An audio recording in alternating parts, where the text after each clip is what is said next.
So this is a trip to the north part of the Sahara Desert. The basis of this trip is around using survival tactics and techniques are found online and practically using them in a situation that they are required for, hence the reading from the text online. I don't know, an hour or so, maybe more. It's quite a dry desert, very dry. You can tell by the ground. It does receive some rainfall during the year. As you can see, it's kind of almost mud-like. But this being the Sahara Desert still, it means it's going to receive minimal rainfall. Now, the gear I have today with me, I've got a parachute in that black bag down there. I've got a knife along with a PVC tube. So hopefully if I do get some, groundwater, if I do make a solar still, I'll be able to drink the water out of that without disturbing the solar still. Very dry out here. I'm trying to avoid licking my lips to dehydrate myself more, and my feet are absolutely burning themselves on the ground. I'm also about to finish off my last of my water. Oh my god. Oh god. Oh, it feels good. Oh my god. Oh, I feel weak. I feel so weak from the heat already. I can barely even hold this camera with my arm. As you can see, there's nowhere left. My parachute is in this bag here. Okay, so there's nothing to do but to start hiking again. Right over there is the highest peak. If I can get to some high ground, I can figure out the lay of the land and figure out where I need to go, where I can find water, where I can find a valley, where I can find rivers. I don't know, who knows? You see behind me, the thunderstorm clouds are kicking off as well. So, would it rain? I don't know, who knows? It might do. It'd be great if it did. I'd absolutely love it. Deserts are probably one of the most inhospitable places in the world. Every step I make hurts. There's rocks on the floor. As I'm naked, it digs into my feet every time. Why do I feel so weak? I feel like I've already got the beginnings of heat exhaustion. I feel weak. It does sound like there's a thunderstorm coming, but let's hope it actually hits us and doesn't avoid us. Oh my god, I don't know why I feel so weak today. I think the heat's already getting to me. Every step hurts. Oh my god, that's hot. So this black bag absolutely just burnt me. It's a nightmare.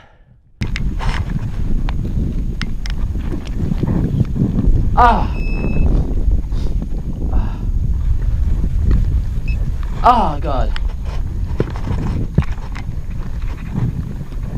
Every step is caning my feet.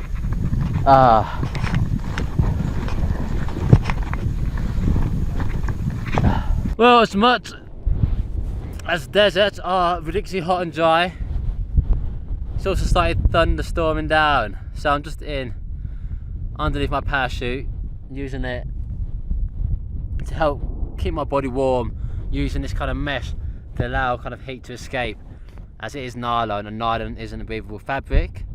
It is still quite very warm out here, despite it is starting to rain. You got to be concerned about things like not just hyperthermia out in the desert, but sometimes hypothermia, especially if you're naked and you're not with anyone else.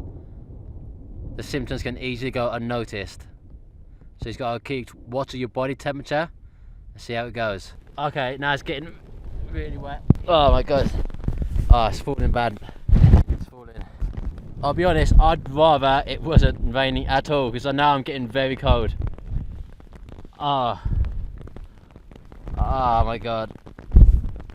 Yeah, I'm not liking this. I'm not liking this at all. Oh god. Yeah, I'm not like. You'd think that rain is the one thing you want out in the desert. It's really not. It's really not. God damn it. Fuck. It's getting worse. I think it's going to be a case of just weathering out the storm. Oh, this is really bad. Oh, it's actually really unpleasant. Really unpleasant. Oh my god. It's so cold. It's so cold out here. As much as I was looking forward to it raining, my god, it is not nice. Oh, this is not pleasant at all. Oh, this is really not pleasant. This is really not pleasant. This is dangerous as well. I could very easily fall into hypothermia. Oh, just need to weather it out. That's all I need to do. The thing is, with this material as well, the water just gets straight through. It's like splashing all over me. Ah, this is not nice. I was going to wait, to be honest. It's not gonna, the way I see it, it's not going to last forever. It's going to be hot again tomorrow, so I just got to have to deal with it. And whilst I'm here, I can just get moisture from here. It's even just clean my lips.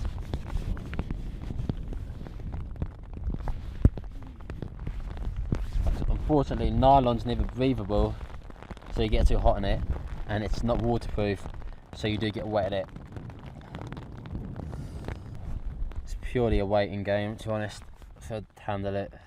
I've got to be careful of two things. So if I start getting too cold, then that's going to mean I'm going to start shivering, and that's going to use calories and water in that process.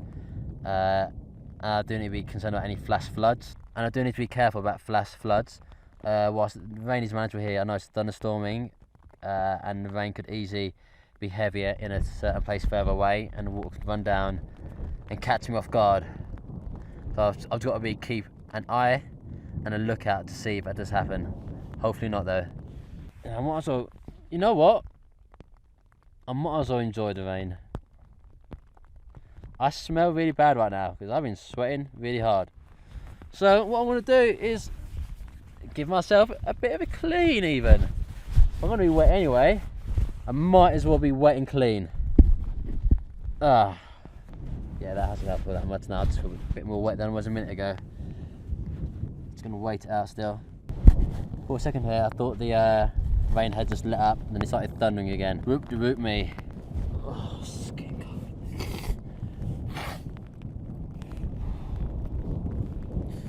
Oh my god, it is getting actually quite cold now. It's getting later on in the day as well. So the water hasn't permeated the soil, as you can see. It didn't last too long, the rain, even though I did thunder down. Yeah, I didn't get really any water out of it at all. I wet my lips, that was it. What it did do is cool me down, and that means that my body didn't have to use water to sweat. So that's kind of giving me maybe a few more hours, who knows, to keep on going and keep on surviving out here. This hasn't really gone to plan. I didn't really expect it to start raining down. So my whole kind of plan of what I was doing has kind of changed.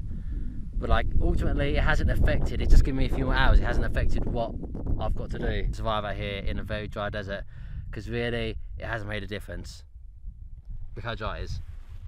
Dry as a bone, You know, as fast as it rains down, the sun and the heat would just dry that back up again in seconds. I'm trying to avoid licking my lips because that dehydrates you more as well. Yeah, so I do feel like I'm really out of place, because even though the rain was a bit of a blessing because it's cooled me down, like I don't know what to expect anymore, you know. That's just throwing me for a loop. I thought this was gonna be like a certain really hot, really dry desert survival, and now it's had a bit of rain, and now I'm like, what else is next round the corner? What didn't I expect? What didn't I plan for? Now, deserts have a complete different set of survival rules to follow versus any other environment. This is considered dry, you know. Things bite you, things sting you, the sun burns you, the sun stings you. Everything out here is sapping you moisture and water is one of the key things you need to survive. You know, do me without food, that's fine. Do me without water, well, that's going to be a big issue. The deserts are dry, hot and bleached. Even the ground will burn your feet as well. Deserts are dry, bleached, and even deserts are dry, hot, bleached, and just even the ground will burn your feet. I'm gonna have to make some kind of footwear to enable me to keep on walking tomorrow. Things you make one little mistake, you could end up dying, even from hypothermia. You know, hypothermia is the one where your body temperature drops too low. If I did have this parachute out here, that might have been an issue, but you know, it's gonna get hot again in the desert. You're always gonna dry out. Oh my god, I'm so dehydrated. This is absolutely horrible. I'm sorry. This is absolutely horrible. I'm so dehydrated. Got sand blowing into my face, into my eyes. My energy levels are absolutely shot. I think the heat exhaustion's already got me. Like, I just feel like I can barely even hold this camera up. Like, I just need water. It's as simple as that. I don't care about food. Food will only dehydrate you out here because it requires water to digest it. I just need water. My mouth is so dry.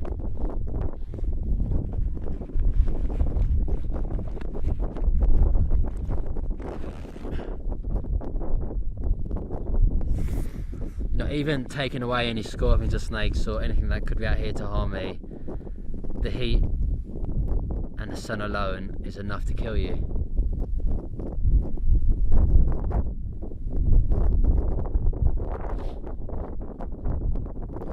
I'm not sure why I ever put myself through this, to be honest. Like, what am I actually gaining from being out here going through hell? It is hell. So dehydrated. Like, the sun's kind of peeking out from behind the clouds, so that's kind of making things worse. It's just so dry and desolate out here. I've already had a dust storm coming at me today, blowing sand and dust into my eye. I've had the potential of a flash flood that could have got me, but obviously I don't think it rained enough in the right places for that to happen. The one thing I've got to avoid doing is panicking. One of the hardest things out here is having to carry all this gear and film all this while surviving, you know.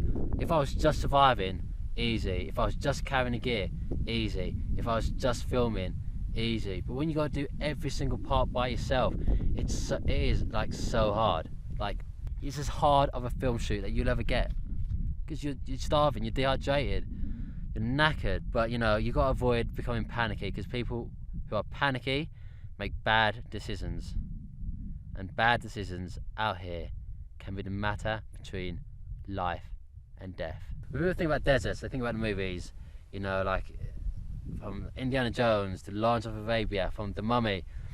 They just think about the sand dunes, but 80% of the desert isn't even sand dunes. It's rocks, it's gravel, it's dry. It's not always as cinematic as this, you know, cinema leads you to believe it.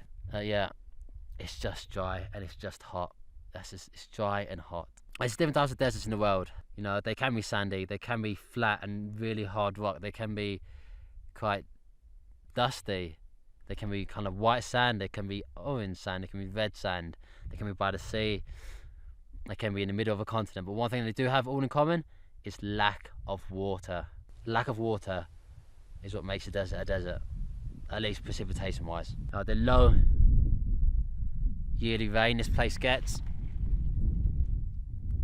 is why no one lives out here. It's why animals don't live out here. It's why nothing lives out here. And it's why it's a place you don't ever want to find yourself in if you have to survive. If I had a choice, a desert would be my last choice of a place to survive. So unless you can find water, unless you're close enough to a town, then you've got no chance of getting out. At least if you're in a forest, you can actually survive in the forest for a while. As long as you can actually survive in the forest for a while, as long as you can stay warm enough and dry enough. You see, my dryness in my mouth is making me mess up my words, and it's getting more difficult to film. This is only day one, and I just wonder how hard the rest of these days are going to be. I've got no idea, to be honest. I don't know what I've got myself into. I get myself into situations and I don't know how to get out of them. And it's not just water that links all deserts together, it's danger. It's a dangerous place. Hot, dry, snakes, lizards, far from water, far from food, far from shelter from the sun. Without this parachute, I will probably burn to death tomorrow. It's a very unfriendly environment, and it's a place where if you are stranded here, you need to be rescued very, very quickly. So a lot of things that all deserts are going to have, they're going to have low rainfall, very sparse vegetation, which means there's going to be even fewer creatures out here to eat, you know. It's not a place full of lizards and snakes, because it's not enough. A jungle might be full of lizards and snakes. A desert, you're going to find them very rarely. But you know, the air temperature out here can rise as high as 60 degrees Celsius. In centigrade, that's going to be around about 140 in Fahrenheit. That's during the day. But the heat can get worse, and when you're sitting on the floor, you get too hot. From the wind, temperatures can be sapping the heat straight from your lips, straight from every part of your body. Equipment will die. My camera is overheating. I'm overheating. I and my camera. We don't have a great chance, to be honest. Because of the lack of water, because water will hold temperature better than land. That's why the sea will retain temperature far on into late into the. That's okay. Because the desert has lack of water. Because desert has the lack of water. Because a desert has a lack of water. The kind of range of temperatures, what it can be, are way more extreme than other places. This is because water will regulate temperature, because it will hold temperature. Like for example, the sea temperature in Britain is at its warmest in around, you know, August, September, even though the hottest months are more June and July. But you know, like during the day it can be extremely hot. During the night it can be as low as freezing in some places. So you need shelter in the day, and you need shelter to keep you warm at night, which is very unique. Not a lot of places have that same situation. Normally it's like one similar temperature all day and all night. This is what makes, you know, the evenings the best time to be able to be more productive and do things. During the hot part of the day, it's impossible. You know, I'm only vlogging out here because I'm guessing, looking at the sun, it's probably about 5 o'clock. It's probably about 6 o'clock maybe, I don't know. And the temperature's gone down. The sun's at more of an angle, so the direct sunlight isn't hitting me as hard as it would be if it was overhead. So it's kind of manageable, but I'm just still being dehydrated, and that's kind of unavoidable. The problem with this lack of vegetation out here is that it's hard to find shelter from the sun. And if there is a rescue, but the benefit of that is that if there is a rescuer out here looking for me, if this was like a situation where I needed that help, then they'd be able to find me easier, because I would be more distinctive against the kind of same coloured desert. I'm a unique shape. Like in the jungle, it's very hard to find anybody because it's so dense. I've got a very counterintuitive kind of tip that you need to kind of follow when you're out in the desert.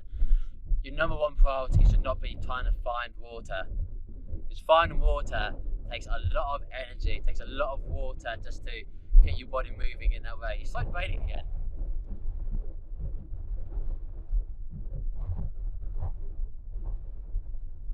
But it's unfortunately just blowing a lot of sand into my mouth.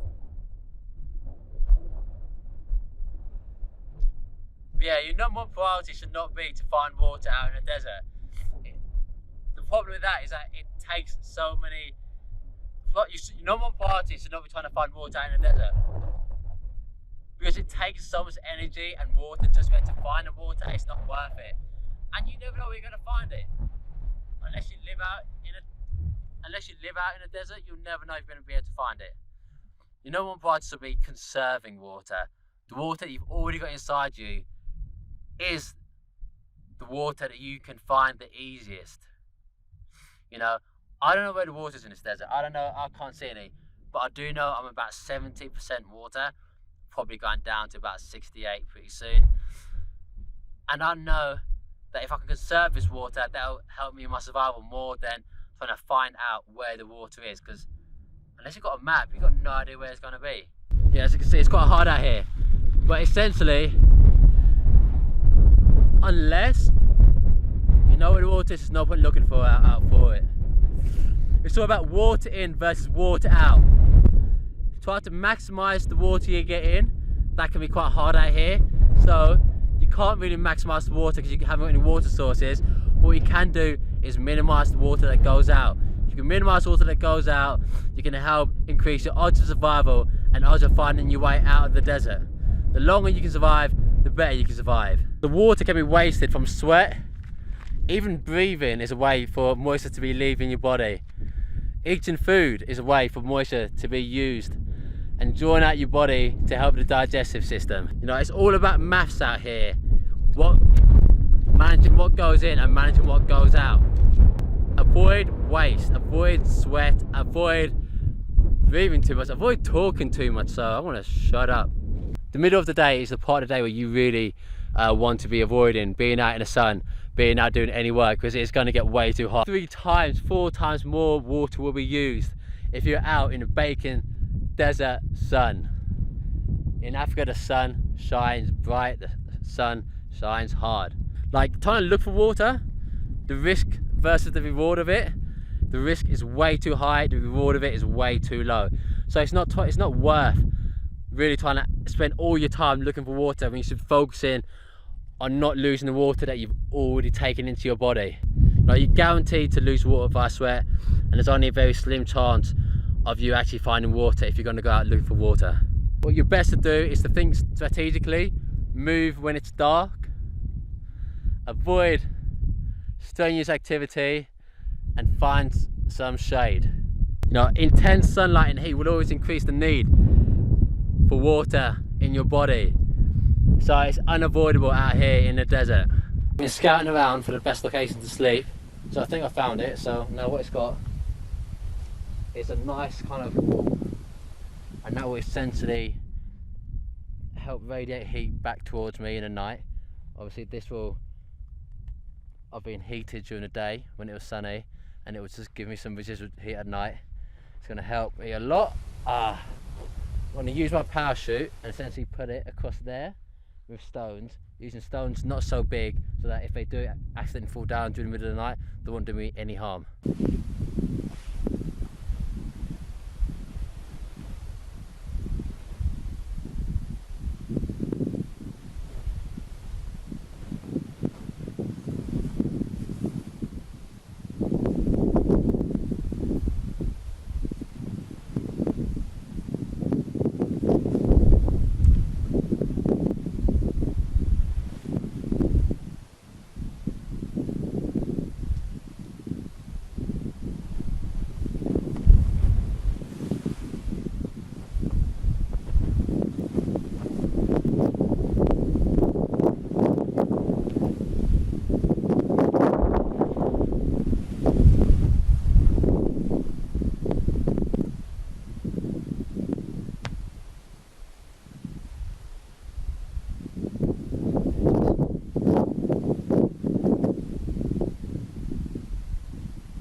Down onto me. Got a bit more weight on here.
The final part was just to tie a selfie stick on my camera gear to make it nice and airy, and when the wind blows in, that's going to have a nice air conditioning effect.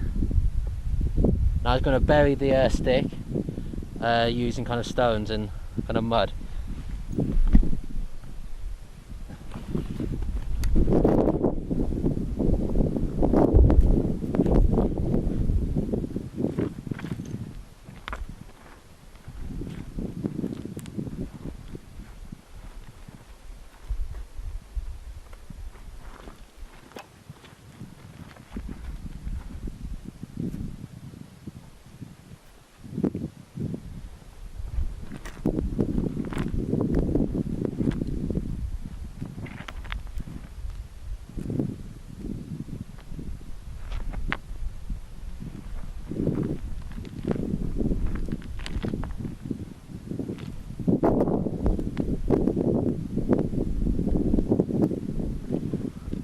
There we go.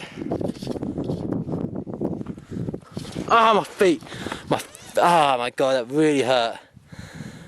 Okay, so here's my shelter all done. As you can see, it's nice and airy. I put some bricks or some rocks down to kind of spread out the size right there. It's going to keep me nice and warm in the night. As nylon isn't breathable, it'll keep the body heat in, but I've got this kind of opening for some nice air and ventilation. One thing I made sure I did was make the shelter during the evening when the temperatures have cooled down. To make your shelter during the day, all you're going to do is trap the heat inside it and you have a hot shelter all night. That's something you want to avoid, because you want to avoid wasting moisture. I did check for snakes and scorpions or lizards just in case they're in my shelter, because you know the shelter does provide shade and cool. You know, these kind of creatures would always try to find their way inside there. Like, I've tried to make it as tight as possible. Like, my only opening I have is just front entrance, so the only way creatures going to really come in is through the one thing I make sure I do is I make sure I've got one entrance. That means any way a creature's going to come in is from the front, and I'll be there waiting. You know, having good shelter will go a long way to you know, keep your spirits up and maintain a correct body temperature. It's key, so I've made sure I made it before it gets dark, and now I'm quite happy, quite relaxed, and I'm looking forward to getting a good night's sleep. You know, shelter and warmth are great for your body. Shelter and warmth are just great for your body, great for your mind, great for your soul. Because, you know, whilst it may be boiling hot during the day, it can get cold at night, so I'm very thankful to have this parachute with me. Despite how heavy it is, I've hated carrying it. I will never take a parachute on a trip ever again. You know, finding a cozy spot is almost as important as finding a cozy spot is almost as good as finding a shaded spot. You know, it's great for your mind if you get a good night's sleep and attack the day like a fresh day, and just try to replenish your energy levels as your kind of sleeping does. You've always got to be careful. Like, over there is an overhang. I checked that for any kind of creatures. I don't think there's any in there, so I should be safe. You know, any overhang creates a lot of shade, which is perfect for any desert animal, because they hate the heat. They truly hate the heat, like any of us do. Having this opening allows the air to flow, which is going to be key. You know, Bedouins often carried large shelters which could be put up in a very short amount of time. They're often airy and enabled plenty of shade, but also plenty of airflow. Even in the Saharan desert in the Americas, it's been known for temperatures to go from 134 Fahrenheit in the day to about 40 Fahrenheit at night. I'm just in my parachute shelter. It's not too bad, you know. I've got an absolute beautiful view of the stars. Though I am kind of slightly scared about the possibility of, you know, a snake or scorpion finding refuge underneath his parachute. You know, I like that the fact that it's not boiling hot. Like, this is like a comfortable temperature. You know, I'm not going to exaggerate, but like, it's freezing cold. It's night time, and it's, oh my god, it's the Sahara Desert. It gets so cold at night. Like, it's colder than it is at day, as standard, but it's kind of nice, you know. The temperature's perfect. I'm sleeping outside under the stars. It's a nice wind. That does make the parachute get in my way, in my face. But it's kind of nice. Like, I genuinely cannot slam it. Like, if this was Airbnb, it's getting a good 4 stars. Like, the ground isn't really that uncomfortable. My head is slightly above my feet, which is the way it should be. Like, it's just kind of good, and it's kind of nice sleeping out here, to be honest. Like, during the day it's been pretty hell. It's been a very, very hard day. My dehydration's still very, very bad, and it is very uncomfortable. But all things said, all things done, I feel quite comfortable. Other than the dehydration, I feel quite comfortable, to be honest. Like, yeah. Like, nighttime temperature can get very cold in the Sahara Desert, but I guess this part of the Sahara Desert isn't too bad today. Maybe the humidity is a bit higher than it was normally, because it did have a bit of rain earlier on today, which obviously evaporated pretty much instantly. Yeah.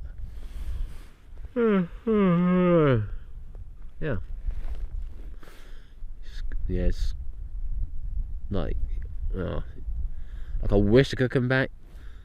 God, I feel like the less I drink and being dehydrated, the more I mess up words I say. Like, I can't complain about this shelter, really. I want to try and get some sleep. I want to keep the camera running for as long as I can, but yeah, I just hope no snakes come into my shelter. I hope no scorpions come into my shelter. Yeah, and so I'll get... Well, it's a bit lame, isn't it? Like, survival, you kind of want it to be like a bit it hurts. Like, during the day it hurts massively, but nighttime, if you get over the whole, if you can push the whole a snake might come in the middle of the night and bite me, if you kind of forget about that and don't concern yourself about that because you've got not really any control over it, it's kind of just it's gonna be a nice sleep, I think. So I'm gonna try to shut high. See you in the morning. Well, I'll just leave the camera running because I guess I can. I've got so much memory cards left and plenty of battery. Well, it's nice speaking to myself because I can see myself on the screen. No, it isn't nice.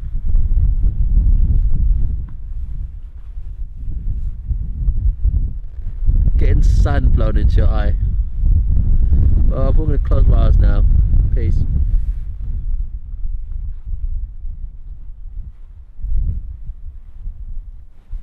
I've just woken up. It's my second day in the desert. Very dehydrated. Night sleep was interesting. It weren't the worst in the world. It did get very cold in the early morning hours, but other than that, it wasn't the worst sleep I've ever had. What I did do earlier, so before the sun was going to come up, what I did, upturn rocks like these, similar to this method. So I'd upturn these, and basically the coolness underneath the rock, just been there from the day before and all night, that will allow dew to form on here. Now, I've done it to quite a few rocks. I don't feel like it's worked too well, but by leaving this can out, what I've done is managed to get some dew forming. It's on a plastic can, but it seems to have worked.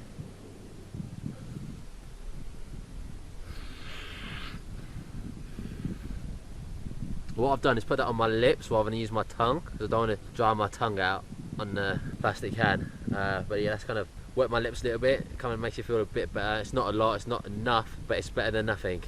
It's a trick that old Bedouins would used to do when they had to survive out in the desert for any long period of time. If it was on a long journey, they would essentially just flip these rocks before dawn like this, and then the dew would form on here. So I just went to collect some dew droplets from stones. It worked best on my plastic can, which is able to cool to a lower temperature, and it did form on there. Maybe I had the can out at more of a longer, most advantageous time. Maybe the material is different, I don't know. You can also collect dew from plants in the desert, but yeah, like not this part of the desert, I don't think. Just in terms of the fact that there was barely anything on the rocks. Well, there's pretty much nothing on the rocks. There's barely anything on my container. So trying to do that in a way that you can with like the desert grass like this. Realistically, you've got no chance really getting anything worthwhile from that. If you're in the desert in the middle of the day and you're at like 40° centigrade or Celsius heat, the average person, if they're walking around, will lose about 900 millilitres of water per hour. This will be done through sweat. Now that is a ridiculous amount. This is why you gotta always stay out of the sun, because you can feel it just sapping your energy. You can feel it burning your skin. You can feel the sand burning your feet on the ground. You do have to watch out for signs of dehydration. I haven't really urinated much. Haven't urinated today yet. Yesterday when I urinated, the colour wasn't really all that good, which isn't really a good sign. That means I'm sweating out most of my moisture, which is not very good for me. It means I'm not conserving that means I'm not conserving the water I've got inside me enough. Yesterday in the sun, when I was out here in the middle of the day, my God, I felt so exhausted. You know, I felt nauseous, I felt sick, I felt like I was too weak to even hold this camera. Right now, I can hold this camera fine, pretty much. I'm dehydrated, but I can hold it. But yesterday when the heat was out, oh my God, it felt like I was carrying a brick house in my hands. It was that heavy, I just could not hold it, and I could not keep on walking. I was suffering from muscle cramps as well. My back of my knee was kind of cramping up, which wasn't too good. That's kind of, I think, part of an old injury that I had before I came out here though. Like when you're in a survival situation, you find water, you just drink it the moment you get it, you know, don't ration it, don't think. It's like those drops of liquid on that container. I've got the plastic one. You drink it as soon as you can. You lick it, you wipe it up, because you know it's gonna, first off, it's gonna evaporate. Second off, don't ration your water. People who are being found out in the desert dead from dehydration with full canteens of water. It's just because they rationed it and the dehydration and death kicked in before they could even finish their water. So it's kind of a bit of a balance. You've got to make your own judgment call. Do you drink it all now? Do you all drink it all later? I drank all my water before I started the challenge, because that is what the challenge is, no water. I have been collecting my urine though, but I haven't put in any today. I'm not sure what I'm going to do with it. If I drink it, it could be quite putrid. It's going to taste absolutely gross. I might try to use kind of a solar still type method and kind of evaporate the water into a kind of purified form. I can see the sun's really coming up now. The weather's fine now, like the sun's just starting to come up. It's not hot, it's not cold. I can sit out here naked, I'm fine. But my God, once it heats up again, it's so cyclical. It gets cold at night, it gets really hot during the day. I'm gonna have to spend all my time in the shelter. It's gonna be absolutely like horrible, to be honest. No, I can't afford to stay here for much longer, to be honest. I'm gonna see what I can do. I'm gonna see what water I can gather, you know, try and make a solar still. But long term, I do have to leave, I think. Most likely it's going to be today. Oh, I don't feel too good. I had this weird cough as well. I think it's just from sand and dust going into my lungs. And what you want to do is avoid eating. Eating means that the digestive system requires water to digest the food. So the less you eat, the better you will be, then the less water you use up. You can survive 3 weeks without food and about 3 days without water, so you should focus on keeping the water in. You've got stores of fat, stores of muscle on your body to burn in a last-ditch effort, so you can always rely on that. Keeping covered up is going to help you survive out here. You can like decrease your sweat loss by about 25%, so if you are sweating a litre per hour, then you're only going to sweat 750, and that 250 millilitres is key. That's a decent sized drink, 250 millilitres, and that's every hour. So keep covered up, keep in the shade. That's what I'm doing. I'm on it out here just because during the day, because the sun hasn't come up yet properly. It's started to come up, but it's not up properly yet. You got to stay out of the sun in between the hours of like 10 to 5. Hikers get caught out in the middle of the day. They just pass out from heat exhaustion and they end up dying. Like right now, it's the perfect temperature. I love this temperature right now. I can survive it here forever in this temperature. Like it's gonna get very hot in a few hours time. So my lungs feel, my lungs are covered in dust and sand. Some hikers have been out lost in the desert like the Grand Canyon and they've died within 2 hours in the middle of the day, but some have survived up to like 3 days by hiking, you know, when it's cool and being clever about what they do. From what I've read, the average Bedouin, who's a native to like the desert and the Sahara type area, can survive on just about a litre a day and be fine, whilst the average person takes 19. They do this by being clever, staying in the shade during the middle of the day. They wear dark flowing clothing. People think white clothing is the best thing. Dark clothing is actually better because dark clothing will not reflect your heat back into your body. It will absorb the heat, while white clothing will reflect the heat from your body back into your body. Well, you know, they are accustomed to desert life for thousands of years, so they're probably better suited. Like, water's my only priority. I don't care about food. I've seen one lizard, but it was a bit too fast for me to catch, and it was in the middle of the day yesterday, and I couldn't move. I was too hot, too exhausted, didn't have any energy. Carrying all my bags, it was tough. Odds are I don't think I'm gonna find any real water source out in this desert at all. All the rivers kind of here like seem to have dried up.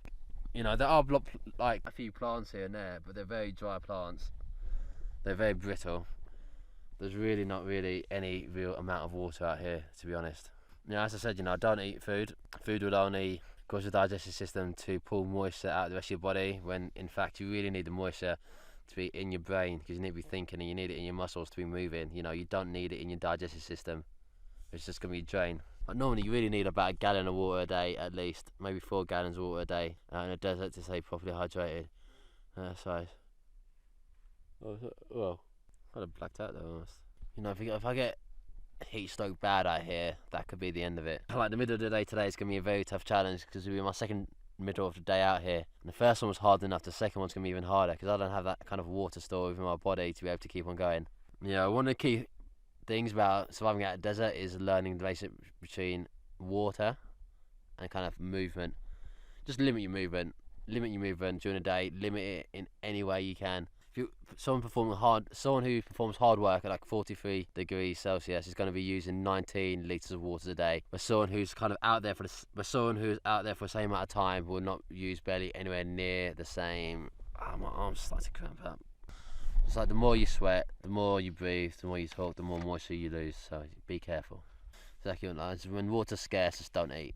But do not eat, do not eat, do not eat, do not eat, do not eat, do not eat. Really should be drinking about 1 litre of water every hour at, you know, temperatures of like 38 degrees. I'm not getting anywhere near that. I'm kind of tired and just like, it's hard out here, and it's gonna get hot. And that's going to be difficult. Like, the number one thing you need in such a situation is oxygen. But unless you're drowning in water, that's not going to be an issue. So water's kind of like the main thing. Yeah. Oh my god. So yeah, just like dehydration can be the biggest killers out here. It is always going to be the biggest challenge. With dehydration, you start off with it being mild. So you've got lack of saliva. You've got kind of a decreased frequency of urine. The colour of the urine will be darker and the amount of urine will be less. When you get moderate dehydration, you get even less urine, you get dry mouth, your eyes get a bit sunken, your heart beats a bit rapid. When you get more severe dehydration, oh my god, that's when there's no urine, there's lethargy, there's irritability, you get vomiting, you get diarrhea, and then you've got really that kind of low energy, that passing out, you can't move, you can't drink, you can't move, you can't drink, you can't move, you can't drink, you can't move, you can't drink, you die. So you've got to be careful of all that. Hyperthermia is a big risk out here. Your body's just too hot, and when you know you don't have that moisture inside you to sweat, sweat will regulate your body temperature. As bad as it is to lose that moisture from your body from sweating, then you kind of do need it, because if you didn't sweat that moisture out and that would cool your body, then essentially you would die from your body heating up too high of a temperature, because you know the temperature outside is higher than your internal temperature, which raises your body temperature too high, and without the water to cool you down, you're gonna have big issues. If you stop sweating, that's when you should be concerned, because if you stop sweating, then your body can't do anything else to kind of reduce your body temperature, because that's the best thing it can do. Like, the heat stress can cause a thing called thermal regulation.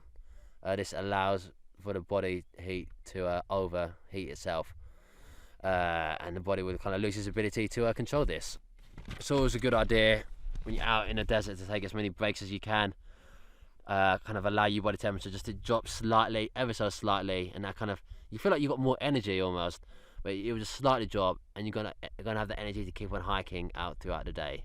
Now, one of the good things about being in a desert is that starvation. And one of the good things about being in a desert is that not eating is not going to kill you. Dehydration will always get you first. So like, food shouldn't be your main priority out here. Now, the odds of you dying of starvation is very low. The odds of you dying of dehydration is very high. If you are going to die, obviously, I don't plan to die. I'm not going to die. Like, you know, I'm not an idiot. So like, you know, you're more likely to die from a different thing. You know, so dehydration. So before you die of before you die of starvation, which sets in and kind of will kill you in about 3 weeks, you're more likely to die of injury, you're more likely to die of dehydration, you're more likely just to, you know, be rescued in that time. So since it is a slow process, starvation, you want to conserve your energy, you want to move very slowly. Feel the sun coming out behind us clouds. That's not a good sign. It's going to get really, really hot. Yeah, just save your energy for different survival parties. But I will do, you know, some very low energy kind of looking for some food. You only want to eat the minimum amount of food. Just a bare minimum, and just not feel hungry. If that makes you feel like you've got a bit more energy inside you, then so be it, but don't eat too much. There's something sharp in there. It's these. See, look how easily they stick into you. It's left to, still in there. Sorry. And so these have been a bane in my life for these past 2 days. You can't see them on the ground very easily because they are very sand coloured, and they just, in every angle at 360 degrees, there's a sharp point in there which keeps digging into my feet. Yeah, anyway, what you really want to do is kind of eat enough, either eat nothing or just eat a little bit, which will keep the hunger pangs away. So like, plants are normally the easiest thing around the world to find, essentially. Plants are low energy, you know. Plants are normally the easiest thing for you to find out in most places in the wild. This is because plants, you don't need to hunt them.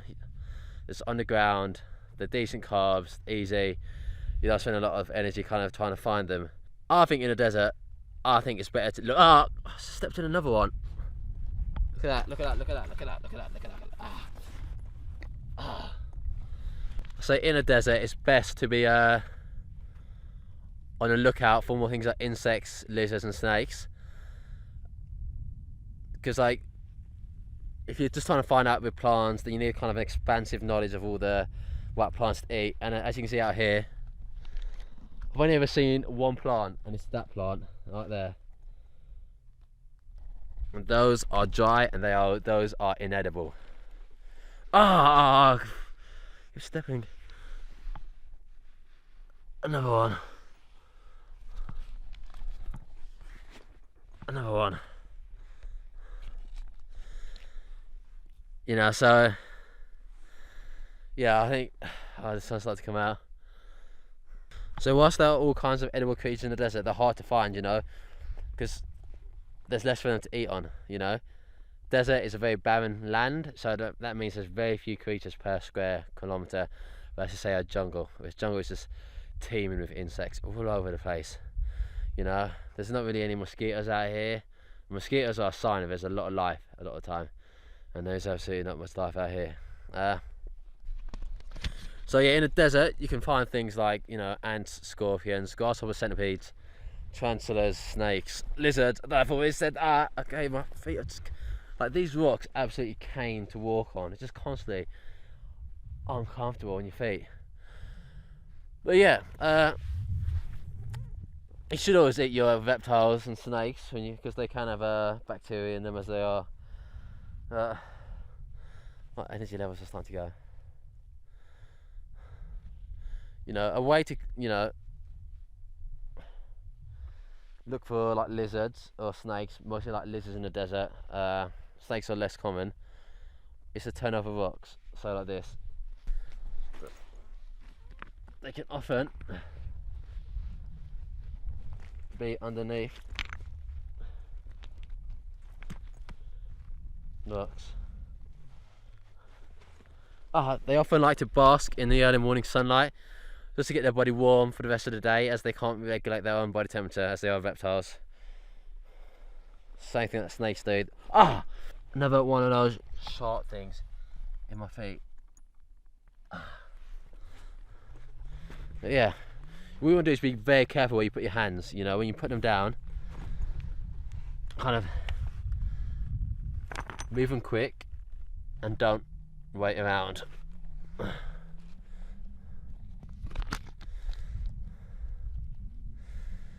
You know, you're more likely to find plants. Like you're more likely to find plants. Well, you're more likely to find insects and creatures that eat lizards in places where there's a lot of plants or vegetation. There's not a lot around here, so I've got really nowhere to look in particular. You know, they're more likely to be, say, near to maybe that plant, but it's just a barren place. It doesn't make that much of a difference. You know, lizards can be found quite out in the open at the time. You can kill them with like a stick or throwing rocks at them, or just catching them very easy. You know, in the early morning hours, they like to hide under flat rocks.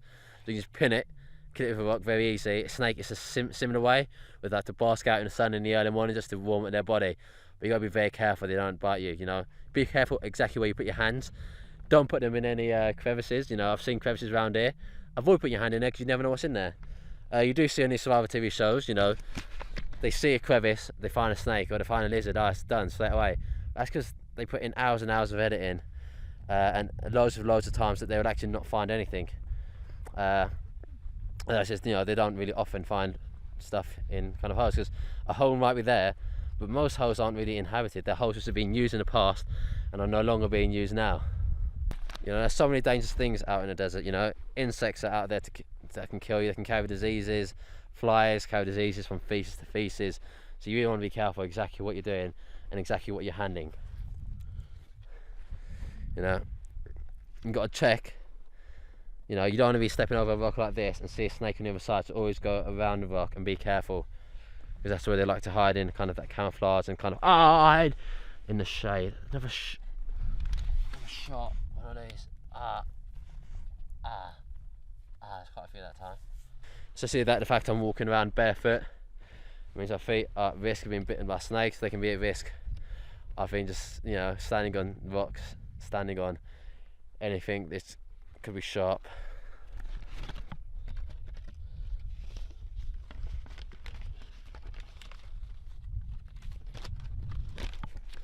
Like, you really want to find reach of vegetation. I think later today, I think I'm probably gonna have to leave this area, so I don't think I can stay here for much longer. You know, there's not really any source of food or anything.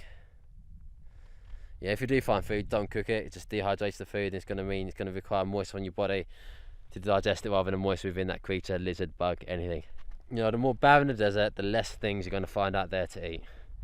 So I'm finding that to be very true. Always be careful. Like, if there's any place that creates shade, like your shelter, they can create danger for you. I think I'm done for now. Just rejoining me right now. So I was just trying to see if I could find anything behind this kind of layers of rock. It's kind of like this, kind of like breaking it down. Guess what I've just found?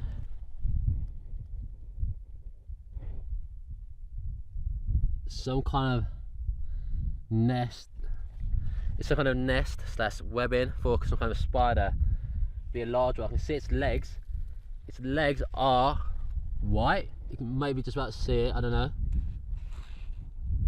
It's right there in the middle of the screen.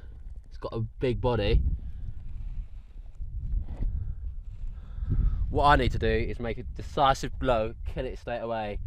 If I don't kill it straight away, odds are it's going to get away, because I don't have the energy to be able to run fast enough to catch it. It might go into another crevice. So I'm going to get a large rounded rock. I can see it in there. I can see it in there. I'm just going to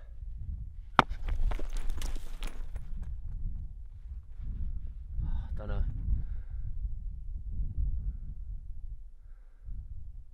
No idea. I have no idea.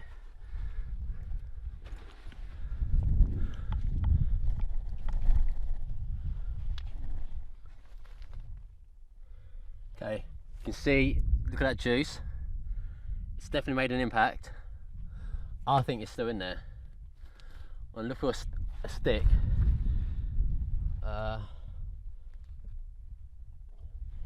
Unfortunately, there's no really good sized sticks around here. I don't want to leave the area because I don't want to lose it. There we go, here. This will be do okay. It's a weak stick, but it's the only stick I've got.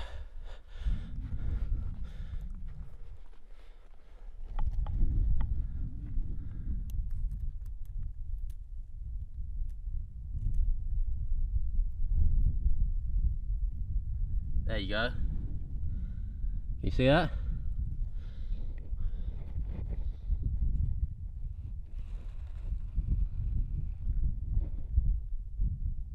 Got it.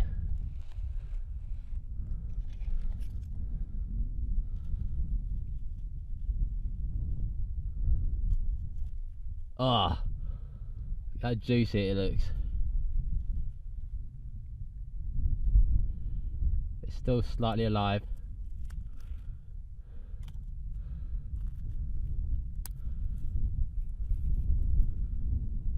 Ah.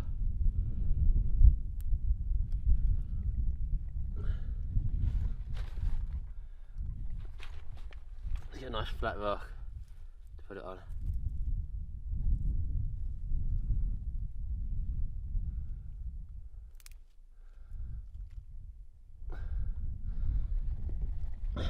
There you go.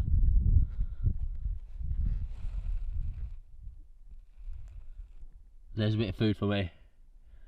It's a pretty big one.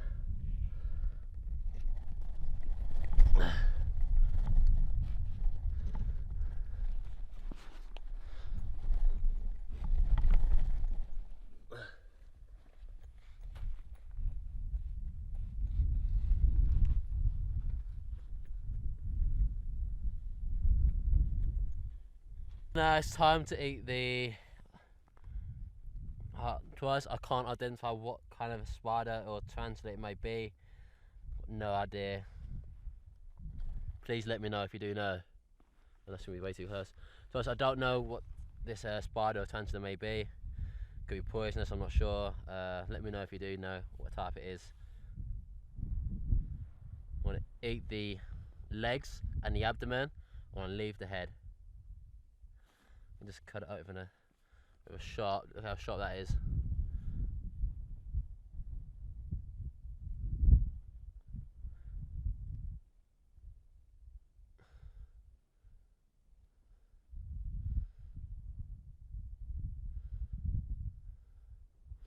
Put this down for 2 seconds.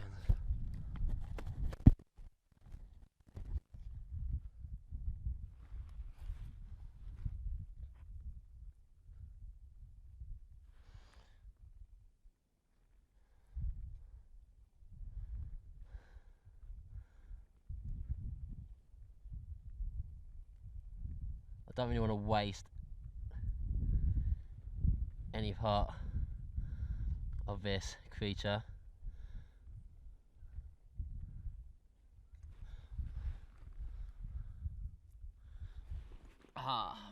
Yeah. Sun's starting to beat down on my back.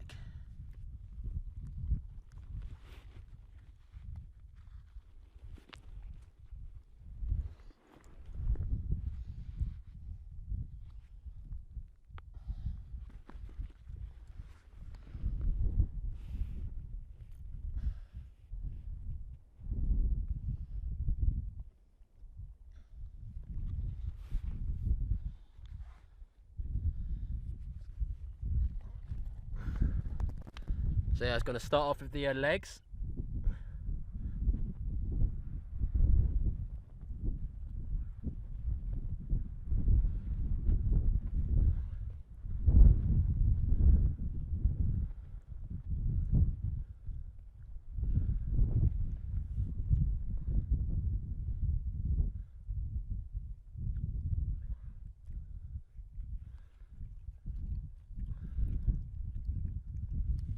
It tastes crunchy.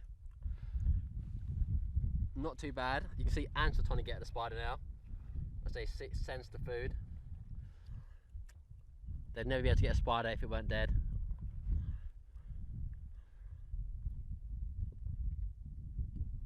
Not too bad. Now the abdomen's the hard part. Like, I'm gonna cut the head off.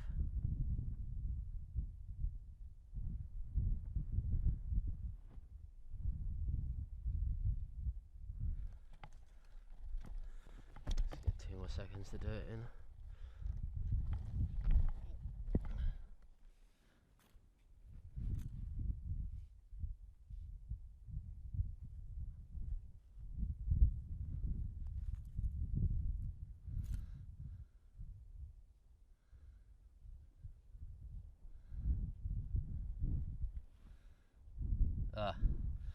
Look how juicy this abdomen looks.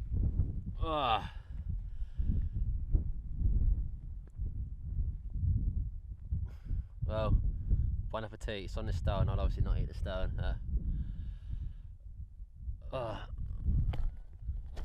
Let's turn this camera there so you can see it better.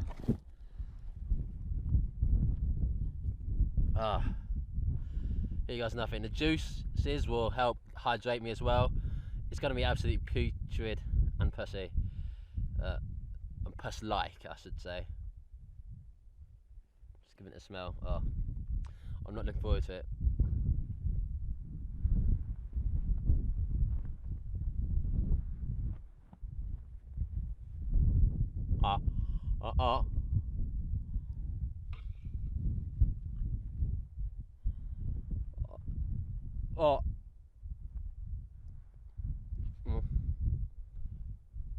There's a rock in it. I'm gonna swallow it.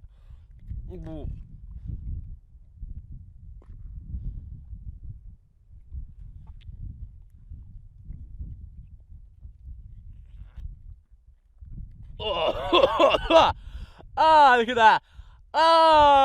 Yes.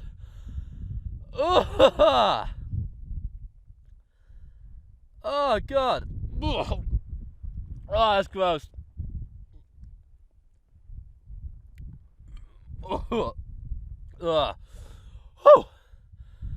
Okay, and there's just the head left.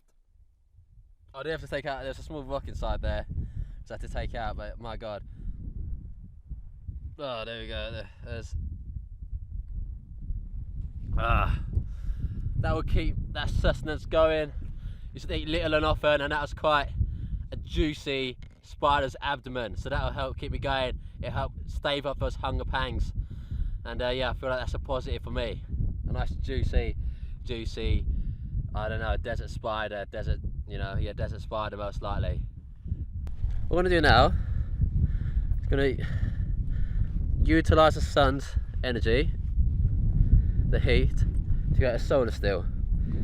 Now I don't have any waterproof kind of plastic like bin bags to kind of make one out of that. So what I'm gonna be doing is making a solar steel by using the greenhouse effect, using bottles. So here's a bottle I saw earlier. It's just so many short things in the ground. There you go, that's a... Nah, it hasn't really got, it's quite old. It hasn't really got any small holes in it, so it should be fine. What I'm gonna do, is create a solar steel using this. I mean, obviously you ask, where do you get the liquid from to make a solar steel? Well, I've been urinating inside my black canister since I came out here yesterday. First off, it's got my urine in.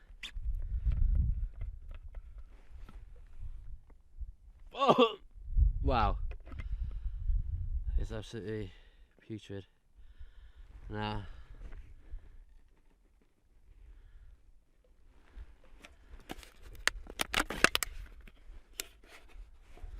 I'm able to put that in. Balance that together like so. Now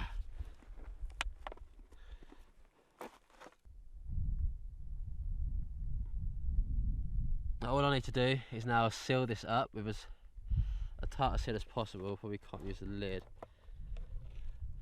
I'm going to seal this up using some of the parachute material, and then any droplets will go into here. My problem is that it's quite an overcast day out in the desert today, which means that it may not evaporate this enough.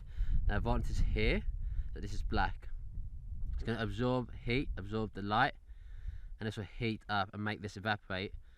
And evaporation will go through this tube. I'm going to use some parachute and cover this part up, and that'll give it some shade, and that'll give some good airflow around here, so it'll keep it nice and cool. So that will turn into liquid at the bottom. But I do need to cut some parachute up. I need to get sharp rock, and yeah, I'll be able to do that. Also, just cool it down by using dirt. Will help keep the sun off it. What I want to do is smash a rock down on another rock until I get a sharp enough piece.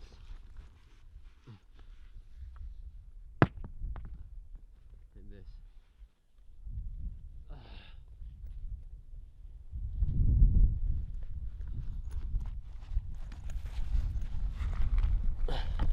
What I want to do is smash this rock over on that hard one in the ground.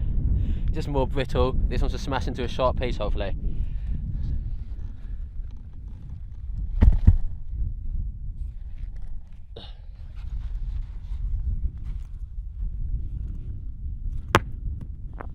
I need to do it harder.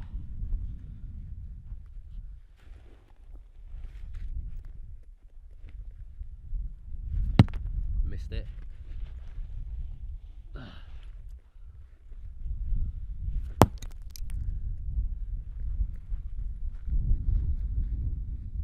Oh, nice.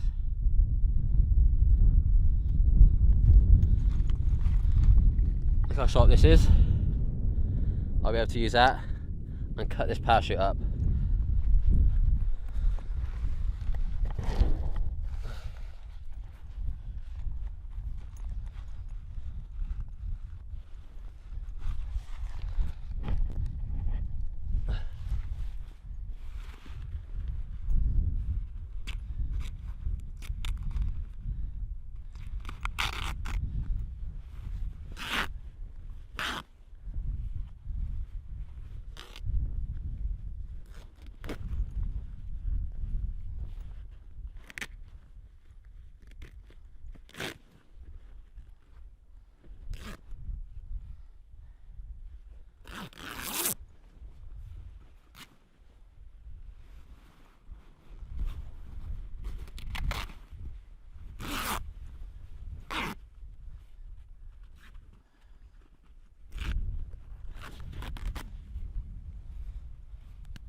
Once you get a tear inside it, it cuts a bit easy. I'm going to put it parachute pieces underneath a piece of rock to stop it from blowing away. I think I need a bigger piece as well.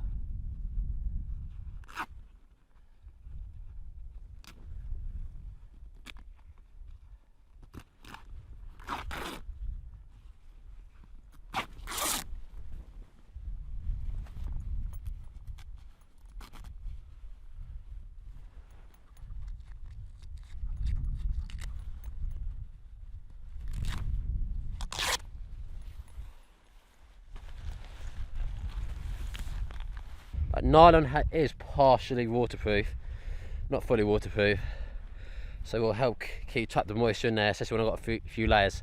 So I'm going to use this, and this will cover that in shade. Put a few rocks down to keep it in place. There we go, and then just pour that in. It's like a nice seal.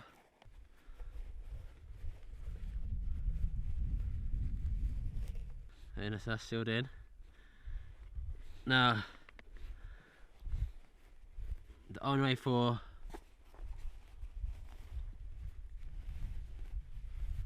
any, say, now that's sealed in,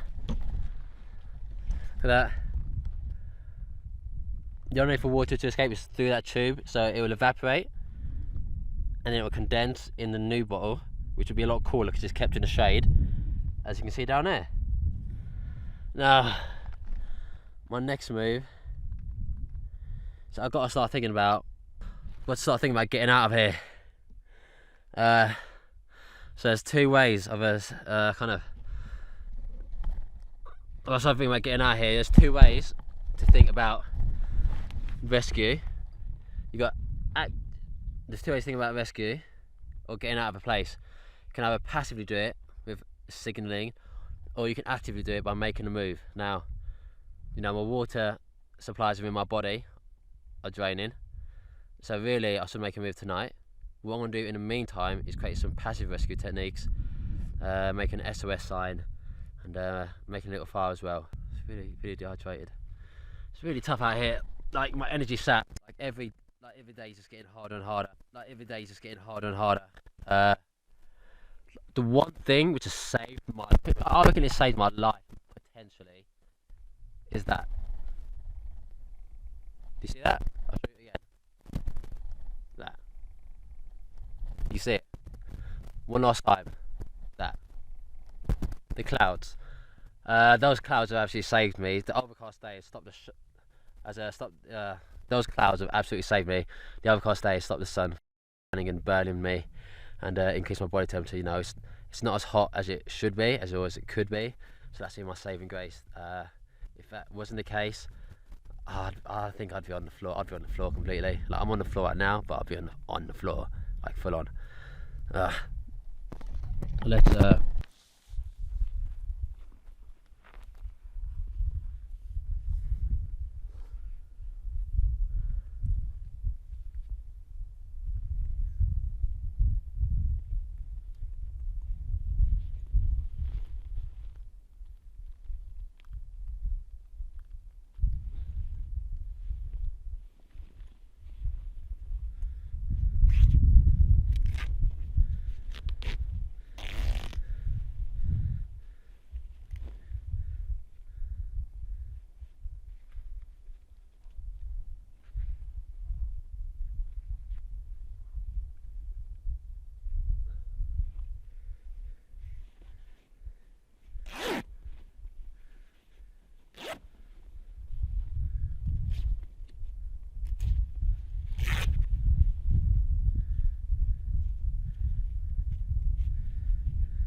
Now you do have to be careful. There's no snakes or lizards hiding underneath, so you got to keep an eye out each time you tear it. Make sure there's no scorpions or anything else hiding.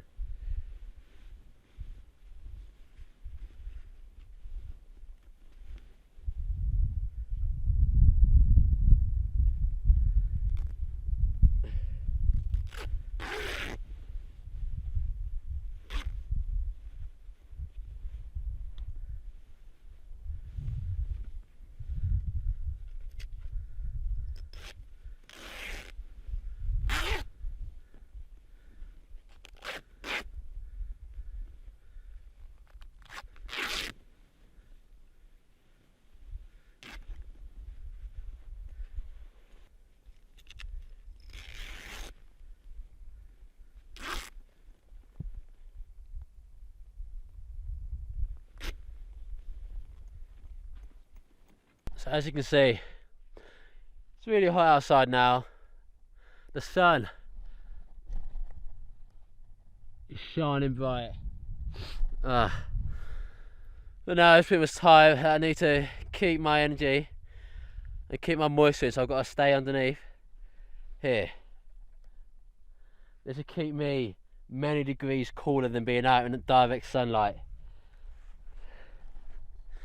What I will do though, oh my knees, oh my god, it hurts. Let's move these rocks, take out all the big ones. It's literally just, it says like a shifting method. The big ones stay in your hand whilst the small ones fall through the gaps of your fingers. There we go, see. Let's put a bit of parachute down as well to make it a bit more comfortable. I think I'm gonna have to climb that at some point. There's my solar still. Oh, I'd say some rocks fall down on me there. Still working away. There's my parachute shelter.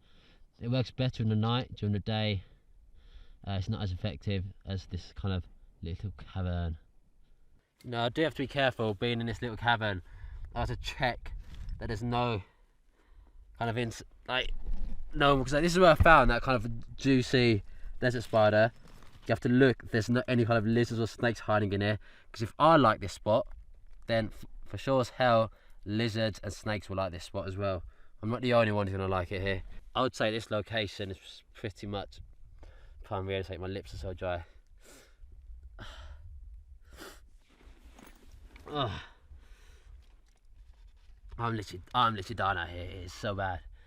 It wasn't too bad this morning when I had cloud cover, but without cloud cover, this place is absolutely tough. I plan to leave tonight, leave this kind of spot, hopefully be out and get back to people by tomorrow. I know somewhere around that way there's an old river. It's probably dried up, but rivers generally locate near to people. You do have to be careful putting your hands in here, because you know, a snake, you could like very much, you know, snakes like to stay away from humans, because we are predators at the end of the day. But you have to be careful where you put your hands around here, because you know, if you alarm a snake, then it's going to react very quickly in self-defense. Like, you've not got to be careful about the places where you choose to scope out. Like I've chosen this place. I think it's a good place. I've been next to it last night. I felt safe enough to sleep, so it's good enough for now. You know, the last thing I can afford is to be bitten by a poisonous snake.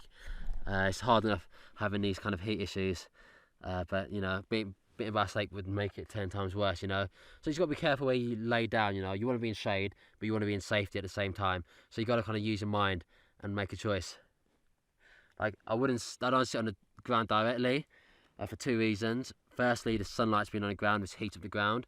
Second reason is that it's very uncomfortable. When you're naked, you've got loads of little rocks kind of digging into you. It's not too nice. You know, a lot of time, you know, scorpions or anything like snakes or lizards hide underneath the ground. My lips are so dry, even when I lick them, they don't get any dry. I mean, my lips are so dry, even when I lick them, like, they don't really get any more wetter, or more wet, as they say.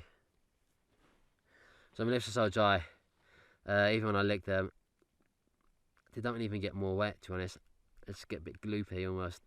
You know, the golden rule of the desert is to look where you touch, you know, look before you touch, actually.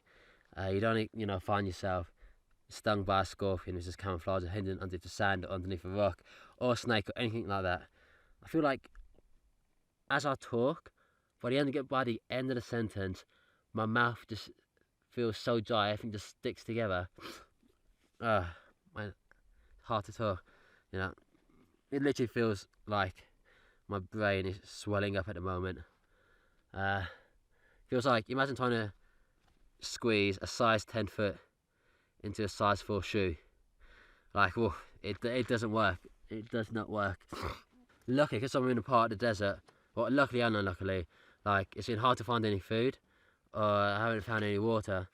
But because I'm in quite a dry and quite a part of the desert where there's just no vegetation, it's meant that I haven't had to come across a snake. which was I could try and kill it, but you know, as much as I could try to kill a snake could try to kill me in the middle of the night, or might just be around the corner and just, you know, quickly in self-defense bite me in the leg or somewhere like that. Okay, so one thing I want to do during the day, I think it's around like midday, it's got to be about 1 or 2 o'clock, is, you know, staying in shelter. This is as cool as you're going to get in any part of the desert right now.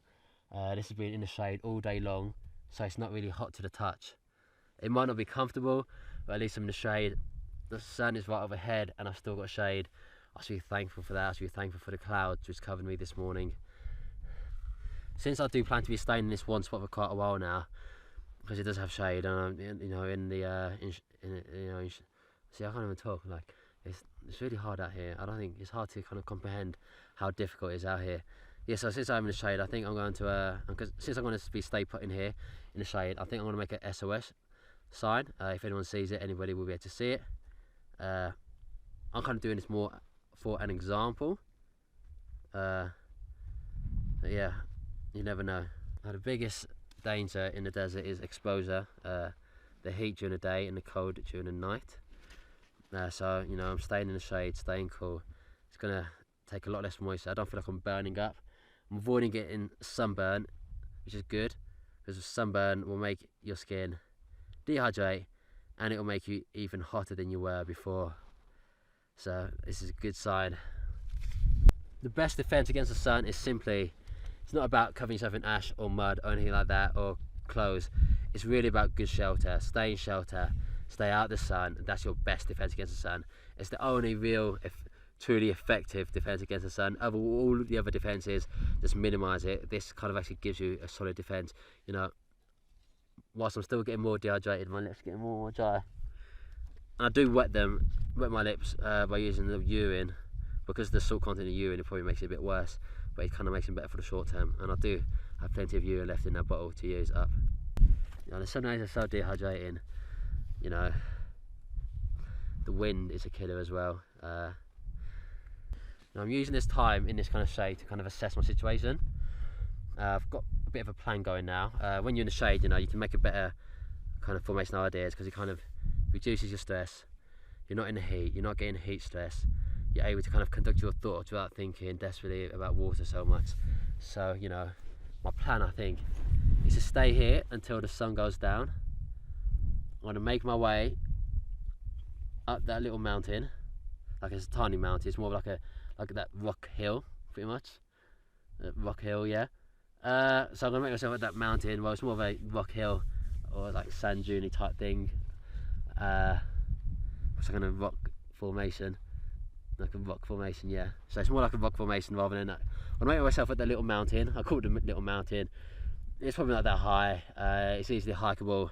It'd be hard to do in the sun and the heat, so I'm going to stay here until that time comes. Whilst I am here, I will prepare myself for the hike I'm going to have to make. I'm going to make myself some clothes, something for my feet, something for my hair to get the sun off it. So something to keep me warm at night. Yeah. You should always avoid trying to lick your lips, you know. And I do feel guilty of it. I lick my lips because, you know, your lips are kind of the most outwardly visible sign of dehydration. And it's like your body, your skin gets dry, but you don't really notice it. Your body inside is getting dry, but your skin gets dry, but it's not that bad. You know, your body's getting dry inside. You know, you're about 70% water. You probably go down a few percent. You go down any more than a few percent, you'll probably end up dying. But yeah, but the lips are like an outward kind of organ in a sense, and they're quite fleshy and quite moist normally. So when they're dry, it's really quite noticeable. You know, shelter is the most important thing, you know, shelter from the exposure of the sun. You know, this shelter's really been quite handy, I think, having all this rock. It's very cooling, it's very cooling. I've got to be careful if it does kind of pour down. I don't know, it probably won't. It's the desert. You can get a flash flood in this area quite easily, because the desert floor is quite hard. It's quite tough and almost impermeable at some point, so it's not going to soak up the rain. It's almost like concrete, to be honest. God, I do feel like I am suffering from heat exhaustion, to be honest. It's not so bad now I'm in the shade, but whenever I'm out in the sun, it just absolutely kills me. I don't know, if you have to be kind of aware and take aware of these things, you know. I don't really have much of a medikit. I don't really have a medikit at all, to be honest. So we have to kind of see what we can do. You know, what you want to do to avoid this is kind of work during the evenings and not during the day. During the day is the worst time to be moving, because you're going to be feeling the heat so much worse than at any other point. So the first thing you kind of get is like heat cramps. This is because due to the lack of salt. So first thing you do is get heat cramps. This is due to the lack of salt available in your body as you kind of start to lower those levels. You lose the salt through excessive sweating, so your body starts to cramp up. Is that sense? You get muscle cramps in your legs, your arms, anywhere you can kind of imagine. To be honest, most of your legs and arms, about your abdomen as well. In this case, you know, you should always just, you know, get out of the shade and just relax at that point. I feel like I've had more heat exhaustion than the cramps. The cramps haven't really kicked in, but I just find it, the moment I find it hard to walk, I kind of stop walking and get shade. So that's maybe how I'm avoiding heat cramps, to be honest. So I feel like when I've been drinking some of the urine, so that kind of helps with the heat cramps, I think, because you kind of do need some essential salts in your body. So whilst, you know, salt can dehydrate, you do kind of need it, and I've lost a lot of salt through sweating. You know, heat exhaustion is that I think I've lost a large amount. You know, I feel dizzy in the sun. I've been sweating a lot. I've been feeling a bit nauseous when I get in the sun. When I'm in the shade, I feel 10 times better though. There's not a lot I can do, you know, you just have to wait it out and tend to make my way out. Starting tonight, I should be out by tomorrow, which is the plan. From knowledge of the local area, I think that's the best way to go. And I'll be doing it later today once the sun goes down. But if I was to get into a heat stroke situation, that's when it all goes wrong. Because heat stroke is hard to kind of get out of it unless you've got a good source of water. At heat stroke level, even in being in the shade, it won't help you. It doesn't matter how fit you are, how healthy you are. You know, you more like to get it if you're old, but you know, you can be 25 and still get hit by them quite hard. You know, a heat stroke is literally a complete failure of all your body's methods of trying to keep cool.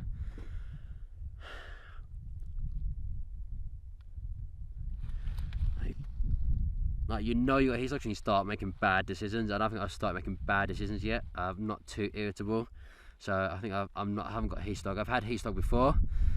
I was cycling through the Sahara Desert, and I started to kind of kept cycling, kept pushing myself and making bad decisions. But this time I'm in the shade. I've got my head screwed on right. You know, I know what I need to do to get out of here. So it's all about awaiting. It's all about, I know what I need to do to get out of here, so it's all about a waiting game, to be honest. Now, if you get heat stroke, this is the point where your body temperature is rising and your body temperature, and heat stroke is when your body temperature is rising and your body can't do anything to slow it or cool it down. That's when you're not sweating. Luckily, I still feel a bit of sweat on me, which is kind of good, kind of bad, because I'm losing moisture, but at least it means that I'm keeping cool.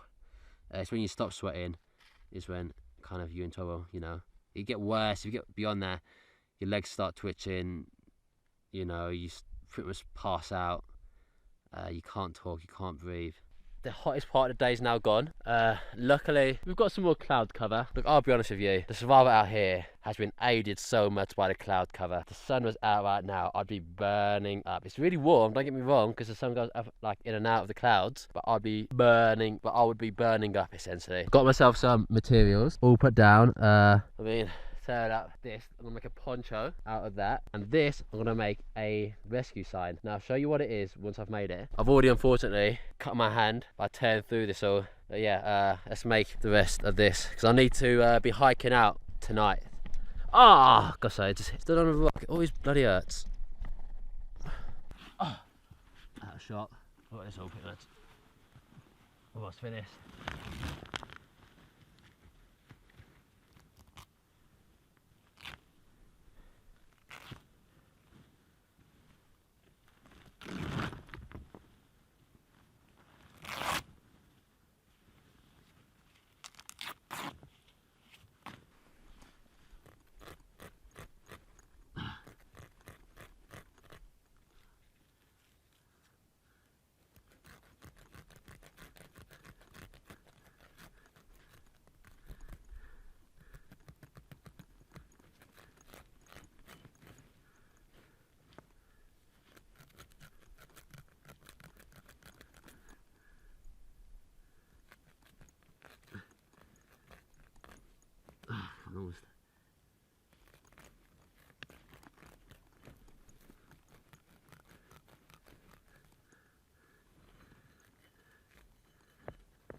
3.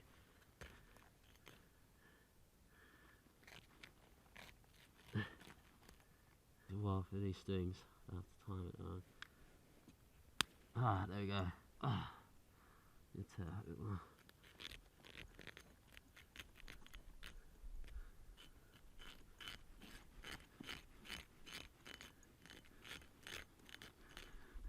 Everything is so much harder without a knife. Ah, that's how my foot hurts. Ah, there we go. Did a bit. Let's just get this all more in the correct place first.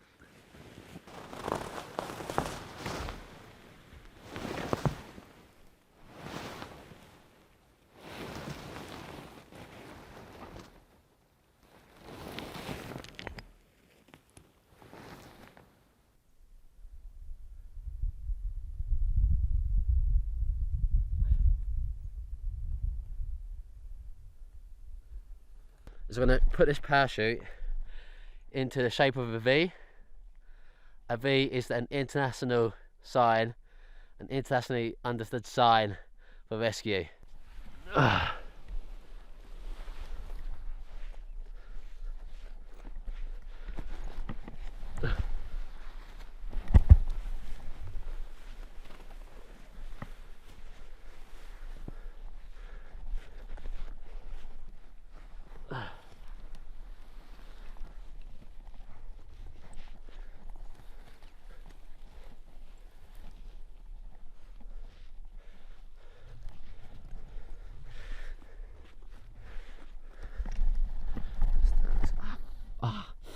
It really pins my skin.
For now.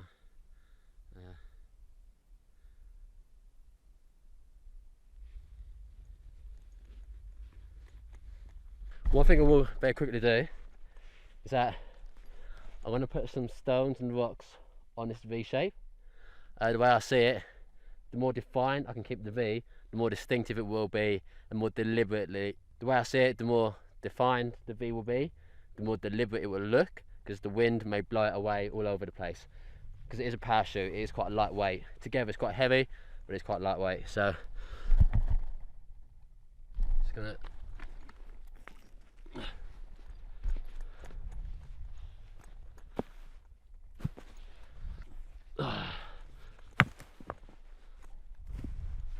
There we go.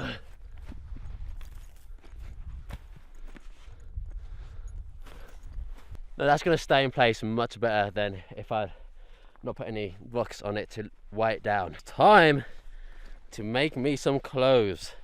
Ready for this hike and wear out. There's so many sharp things on the floor. It's unreal, it's unreal. So, one of the clothes I'm making will be some shoes.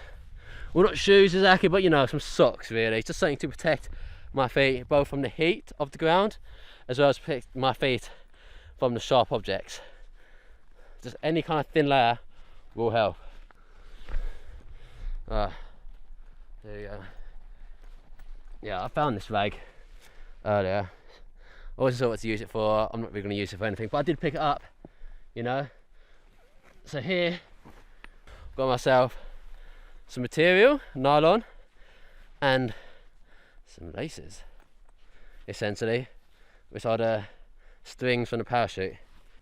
This will be perfect shape to make a bandana. There we go. Just roll it over a few times.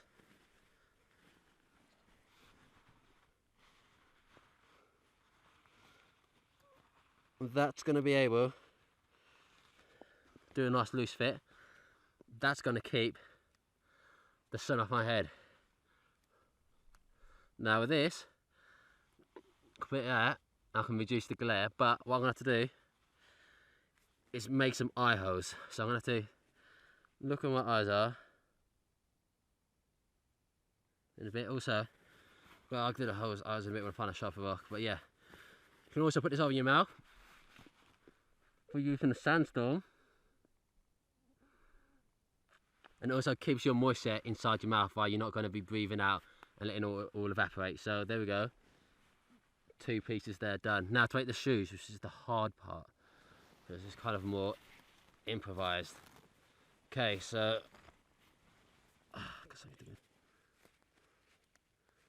there we go, a little shoe. It's actually a lot easier than I thought it was going to be. These will protect my feet from, look at those feet, they've been worn down.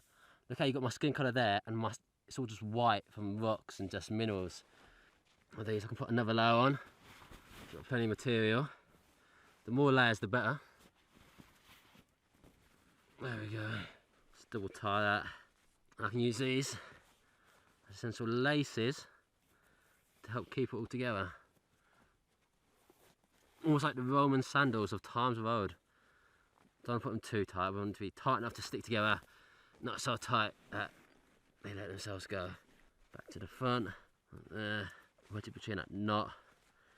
So the more different place where you put knots, the more secure it's going to be, so that when the train does actually wear it down the base and kind of cuts the strings, at least they'll have different knots, so it won't make as much of a difference. There we go, let's finish them off with a nice little bow. There we go. Isn't that little cute little shoe? Let's finish it off tight to the ankle. Doesn't make a difference there. There it is, little bow. Let's tie up the loose string just so you don't fall down. You want to tie up all the loose string just so you don't fall down. These are only to be worn once. You're not meant to be taking them on and off again anyway. Oh my god, that feels good. Wow. Wow. It's making a world of difference. I don't feel just like tiny pieces of rock jabbing into me, and I don't feel thorns digging into my feet. Absolutely lovely. It's going to make my hike 2 times easier, especially when it's dark. I won't be able to see where to go. I'll have my infrared vision, but I want where to go ultimately. Nice. Look at that. Let's take a punch. I need a sharp rock. Harder.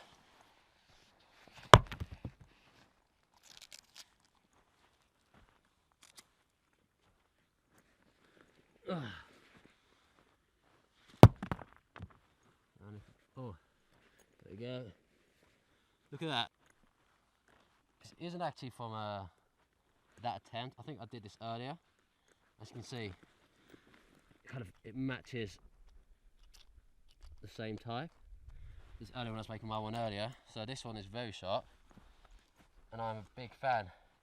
Whilst my whilst my feet aren't in pain, I just sat down on my bare butt and it's quite uncomfortable still.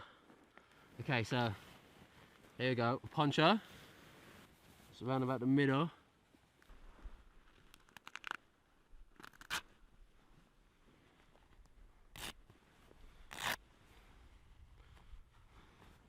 Got a big old head, so need to make it a bit bigger. There we go. Now I've got a working poncho as well. It's a bit long, so I'm gonna have to like make it a bit shorter, but done. Obviously I'm gonna have to take it off now because it's not gonna be useful until later on in the night. But yeah, it's gonna make some few adjustments, but that's gonna keep me warm in the night because it's nylon, it's not really breathable. So in the night it's gonna be lightweight. Yeah, it's gonna keep me warm. The winds are picking up.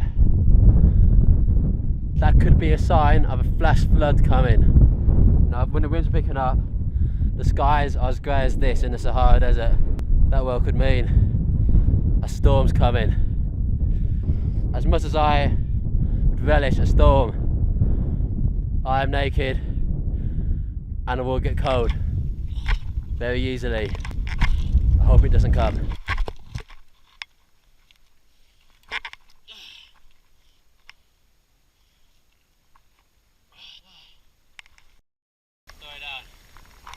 Buildings there, and that means people. People there, that means safety. I'm in a bit of a predicament at the moment. My solar still hasn't been too successful. There's only a few droplets in there. I guess because it's been quite an overcast day. It's now the evening, and I plan to. It's now the evening, and I plan to essentially hike out tonight. You know, it's getting nice and cool. It's almost ready to hike, but I want to wait till it's actual dark. And that hiking will, be made a lot easier by the low heats, because it haven't keep me warm during the night if I keep on moving. So it's kind of win-win. Yeah.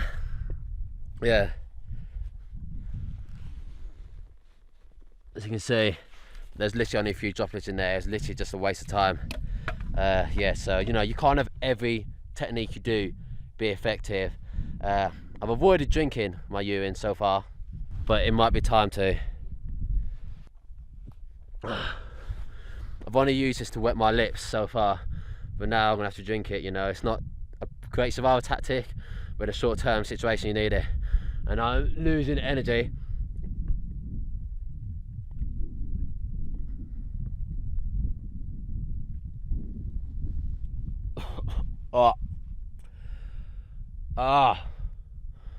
That's absolutely gross. But there's a thing I knew that was going to be bad. It's worse than I thought. It was worse than I thought it was going to be. Just take it into account. It has drizzled. It has drizzled a bit these past 2 days, but it's not enough. It just falls to the floor, evaporates straight away. It just doesn't form into any kind of thing you can lick. Even on the parachute, it goes into it, and you can't even lick it off. I'm just wasting more moisture licking it off. I've been thinking about this idea for the past few hours, thinking this is my last kind of chance. I'm going to try doing an enema with this urine. It's not nice enough to drink, so I'm going to try an enema, and essentially my organs inside will essentially absorb the liquid and it'll hydrate me, and it'll avoid me having that horrible taste. I've seen it done before on TV a few times, enemas, and I know that urine therapy enemas exist. I remember seeing it online at one point, people using urine therapy. They have sometimes drink it, and they've also used it in an enema. They've also used coffee enemas, I guess, to get the caffeine into your system fast, and urine enemas. Okay, so I'm going to give it a go. What I'm going to do is lie on my left hand side. That's the best way to do it, to avoid losing any nutrients from your bowels. But essentially my bowels will be absorbing all this. This is going to be absolutely gross. I bloody well know it. Bloody well night. Get the tube going. This is what happens. I'm so desperate for hydration, and I need this for the walk. You don't realise how. You don't realise.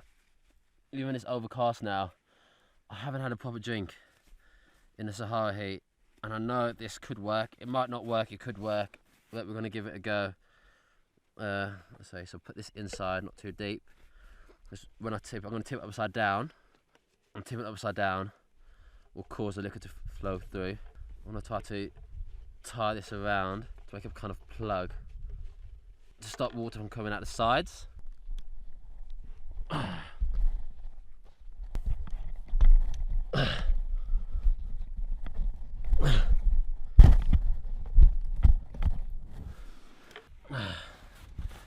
Just going to plug it in, wrap this around.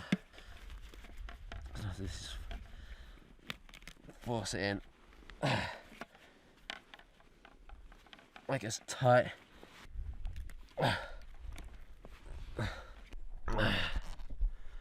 Okay, as tight as still as I'm going to get. It's in too deep.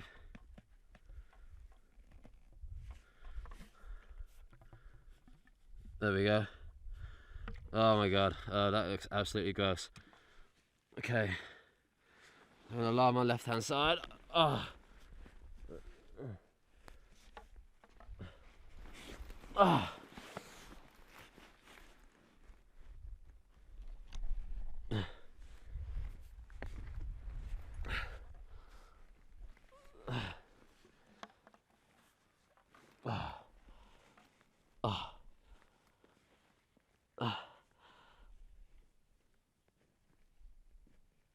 Oh god, it's not going in. Oh.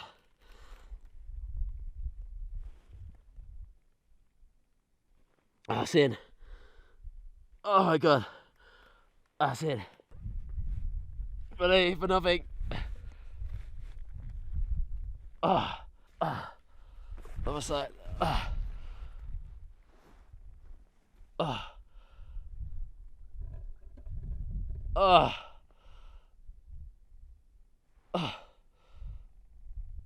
It's going down slowly. It is going down. Let's sit for a bit.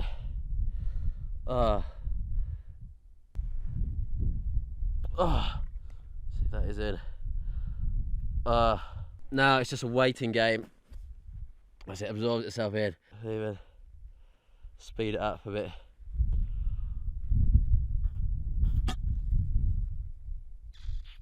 I feel so much better after anyway. Like, I don't feel like I'm fighting fit, but I feel like I've got some moisture inside me. I'm just at the moment avoiding bending down, as that might force the release of those fluids out of my kind of rectum, because essentially I want to keep it in there as long as I can, and as my bowels, my rectum, whatever, is going to just essentially absorb it all up, and it's going to kind of be used throughout my body.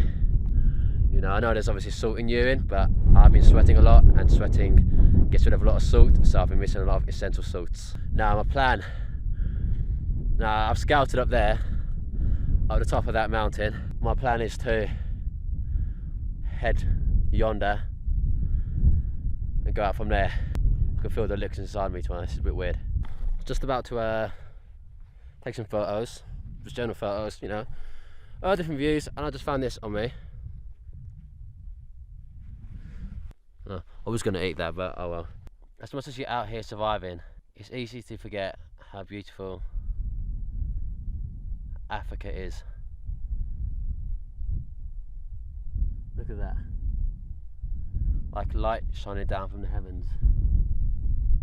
It's absolutely beautiful. I've got a long trek ahead of me tonight. We're going to make a signal fire first, I think.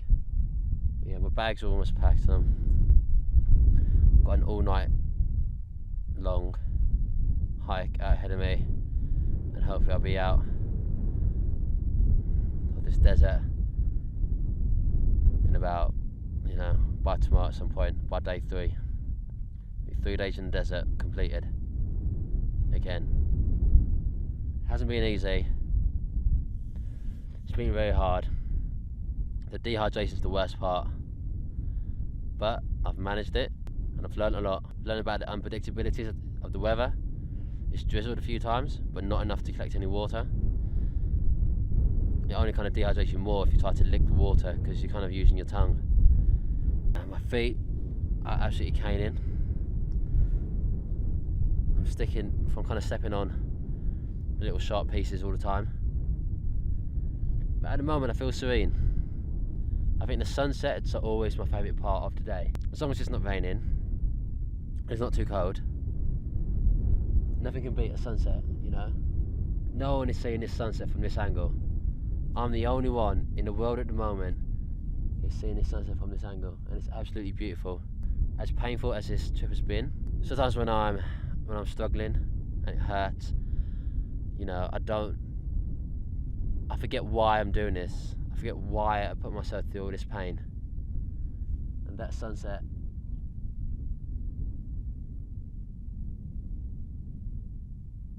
is worth every ache and ah. I can see the moon in the background there. By the way, this light is an infrared light. It's not a light which I can see anything with. Yeah, I'm out here in the desert at night. It's pretty intimidating a place. But what I've kind of done whilst I've been out here the whole time, I've avoided making a fire during the day.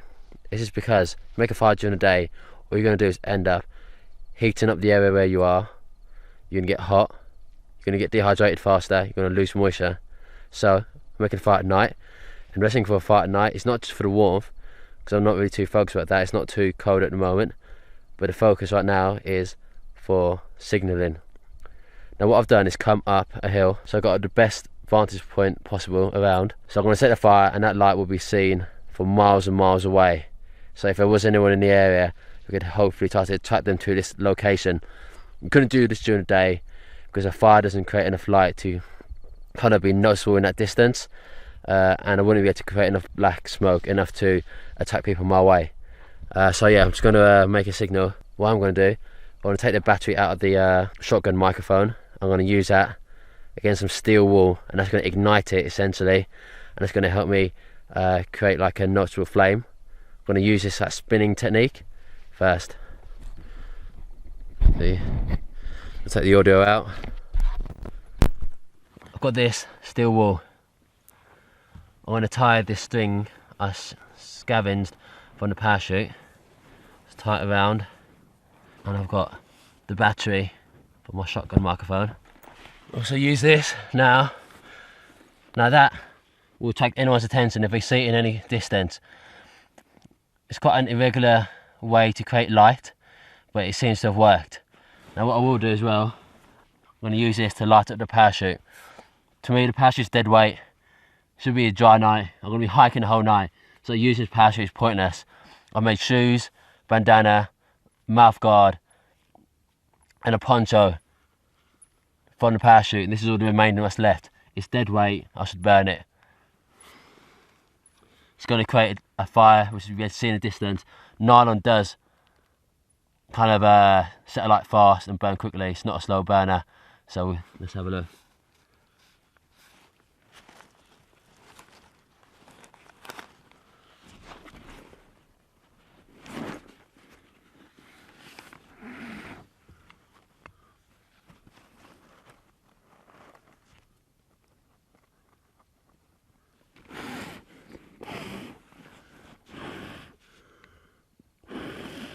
Gonna blow on it to give it more oxygen.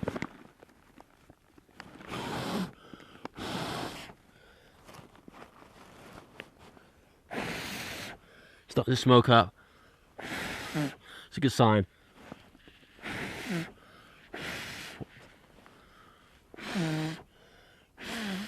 As you can see, this fire will be able to be seen from miles and miles away.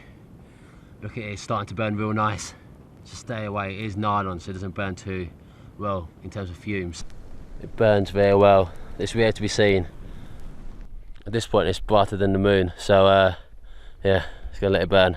This is a thing of beauty, fire. Fire is man dominating this environment, and it does make you feel a bit dominant, to be honest. It's gonna go out in probably a few minutes. It's only gonna be a short signal fire. As it is nylon, nylon burns very quickly. Now, if I wanted to make a more long-term fire, I could have used a lot of kind of shrubbery, like twigs.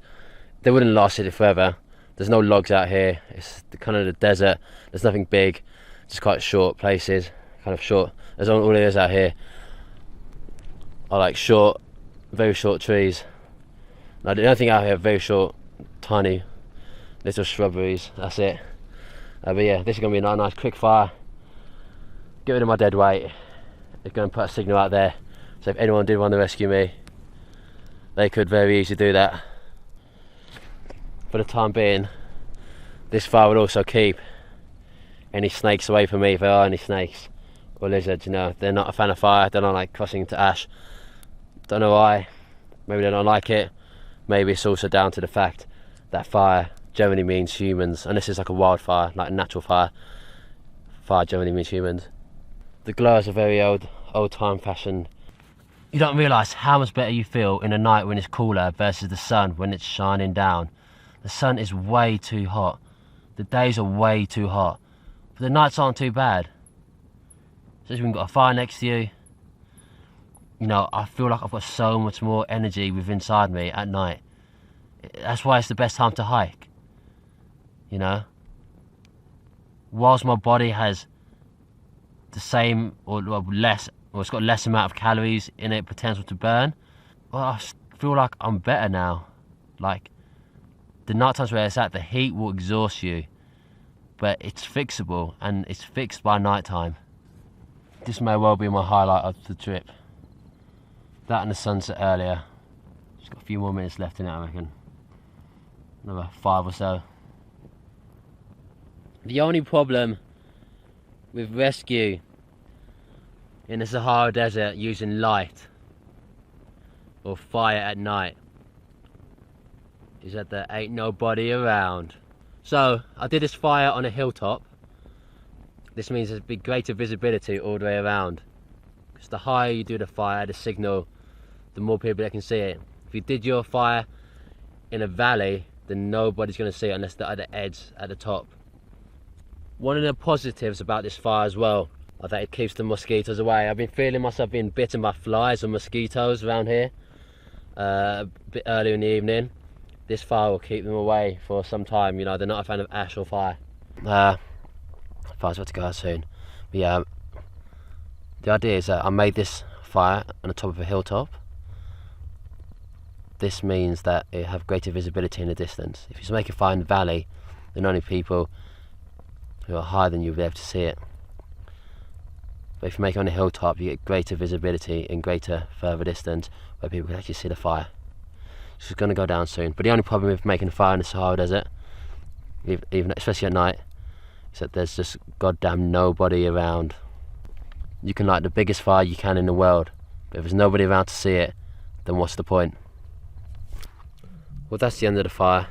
So that was good to lasted good 20 minutes, 30 minutes, and that will put out a signal in every direction from miles away.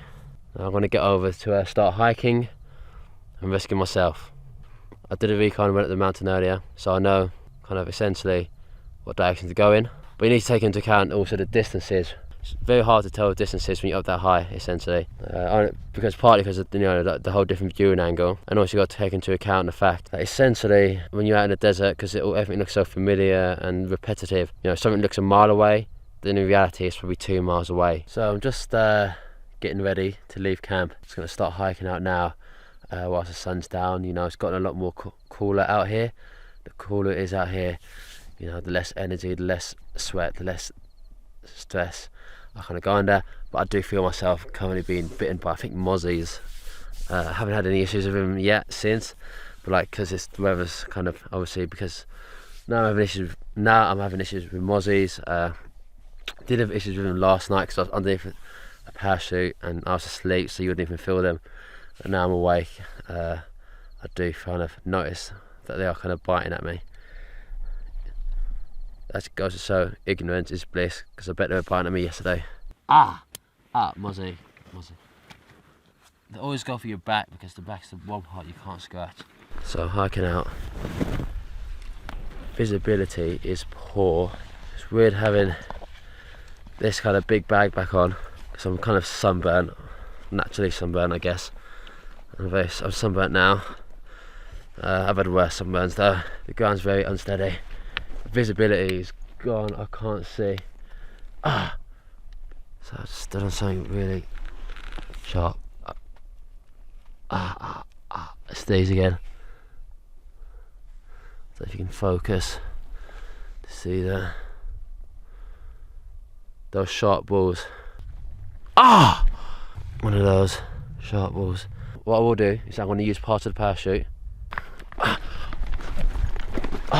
going to use part of the parachute to mark my way out. So if anyone does go to my camping and find my camping area, they're going to have arrows to see which direction I'm heading in. You use these like an arrow shape by getting itself to double back on itself. I'm going to use rocks to keep it to place, just so when the wind does blow, it won't blow it away.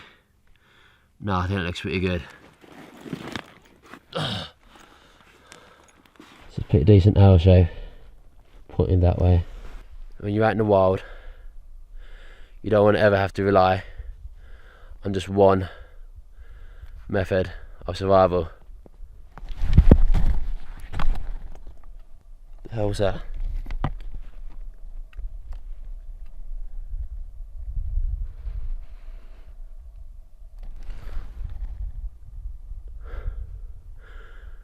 I definitely heard something scuttling around.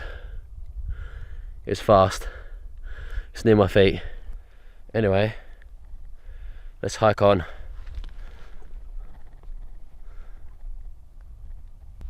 What's that noise? You know what?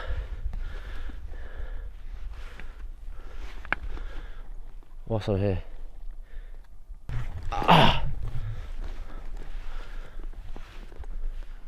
It is starting to get a bit cold. I'm going to put on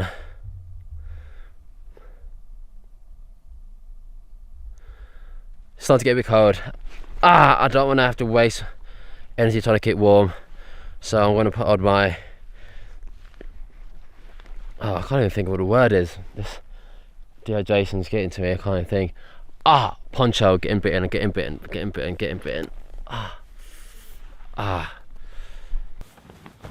That's better. That's so much nicer. Oh, so much nicer. Also, I did make this bandana to keep me cool during the day. It was overcast, so I didn't really need to use it to get the sun off me. The sun's not shining on you, it's kind of just another layer to trap heat in. Which is what I'm going to use for it now. I'll use it for now.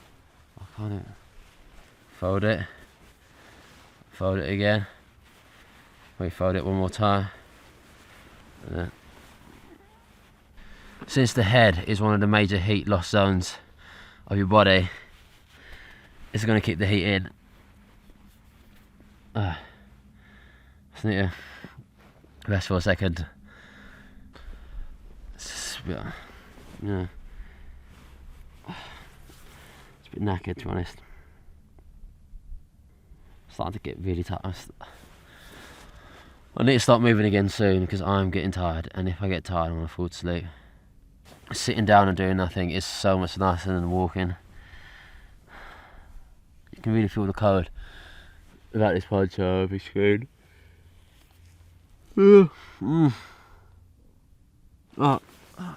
So it's not, I really should not be on the ground staying still, but I'm just so tired. I want to lie down for a bit.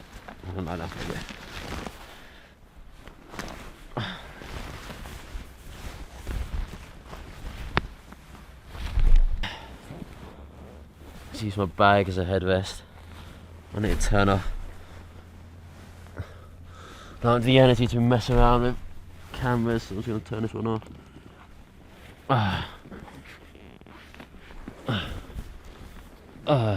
It's kind of comforting.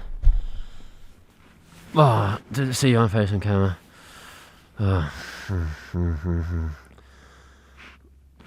God. I don't want to sleep. I know.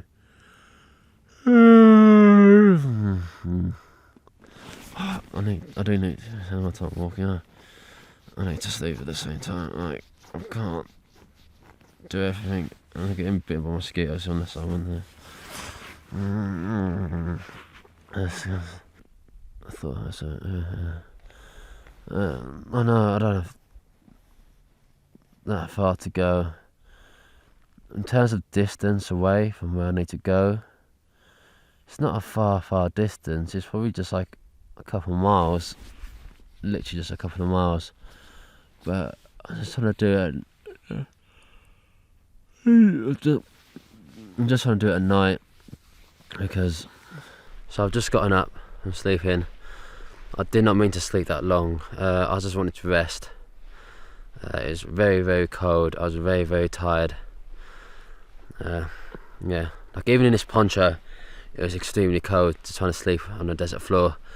That's why I made a choice when I woke up to get moving, because I'm gonna have to do the walking anyway, and I might as well walk when I'm cold and that get me warm, rather than walking when it's already hot during the day and that get me even hotter. The good thing to do is to walk slowly. You can't really always see where you step in, so you kind of want to feel the ground with kind of your toes, and it's a lot safe that way. Especially like during the day when it's really hot, walk slowly so you don't like strain yourself too hard.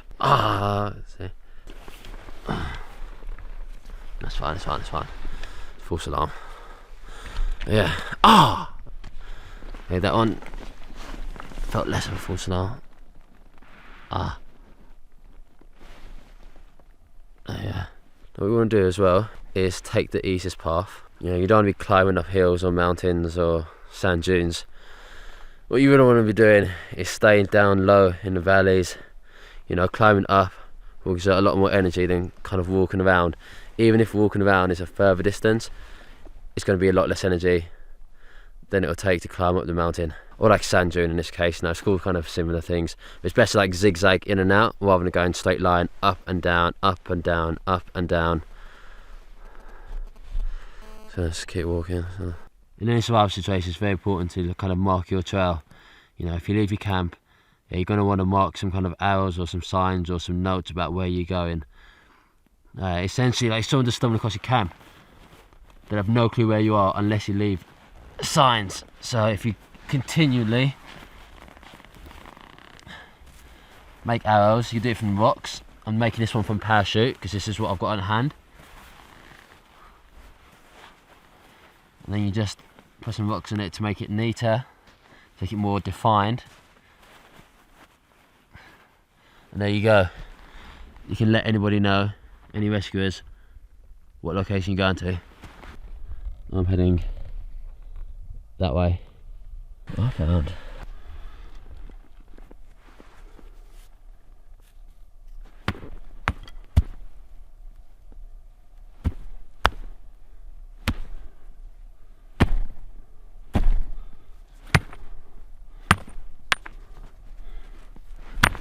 Bear in mind, I cannot see this bug at all. I can only see it through my night vision camera. I can imagine this is going to taste absolute putrid. It's still moving.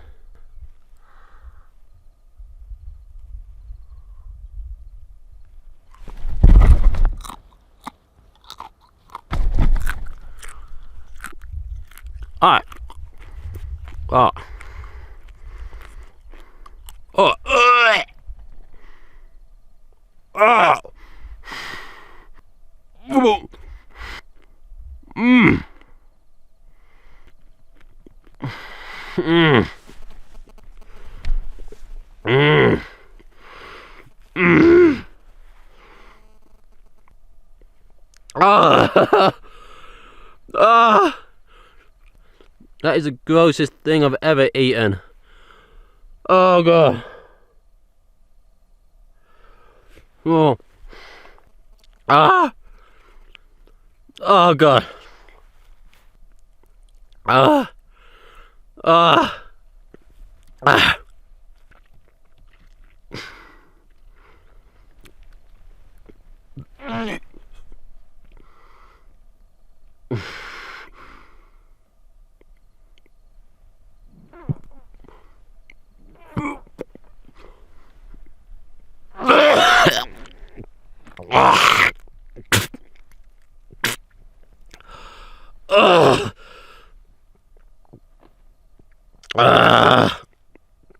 Most of it went down inside me. The last bits with the shell Ah.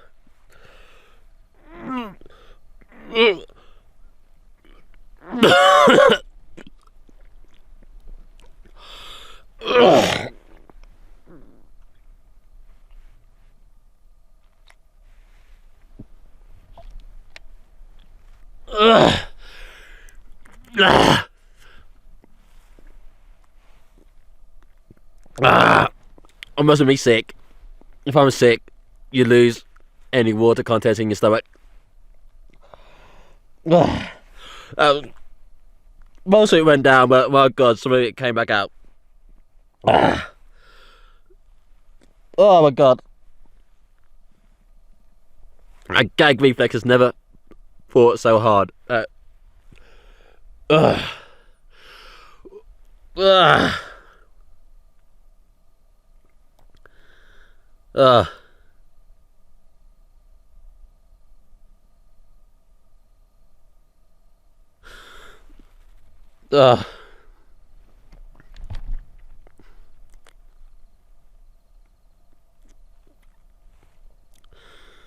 Oh God.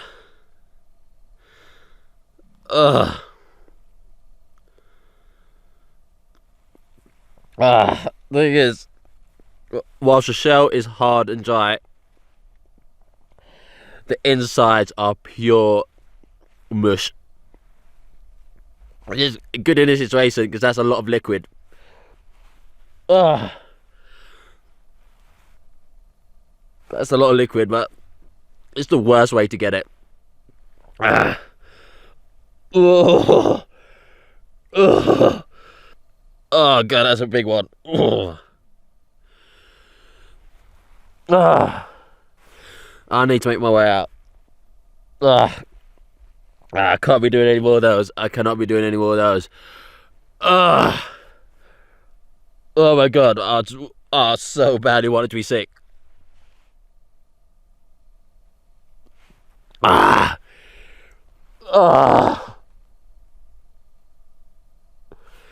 was absolutely sickly. Never have I tasted anything so bad. Okay, let's man up, let's move on. That's quite a good saying. Let's man up, let's move on, let's go. I don't have to say let's go. Let's man up, let's move on. It's a great saying. It stands by itself. Man up, move on. Alliteration. Done. Ooh. That was hard to eat. That was very hard to eat.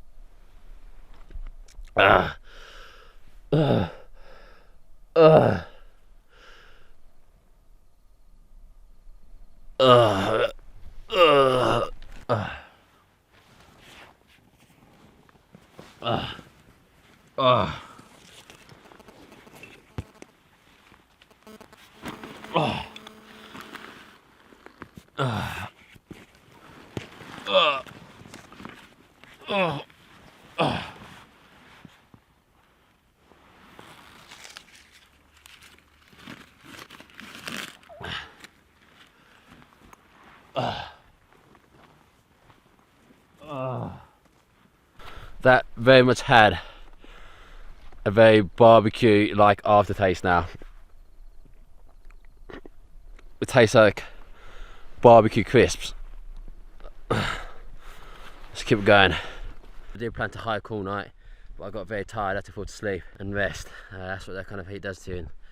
I'm just walking out now. The key way to get out of any kind of situation in terms of an environment is to try to go downhill.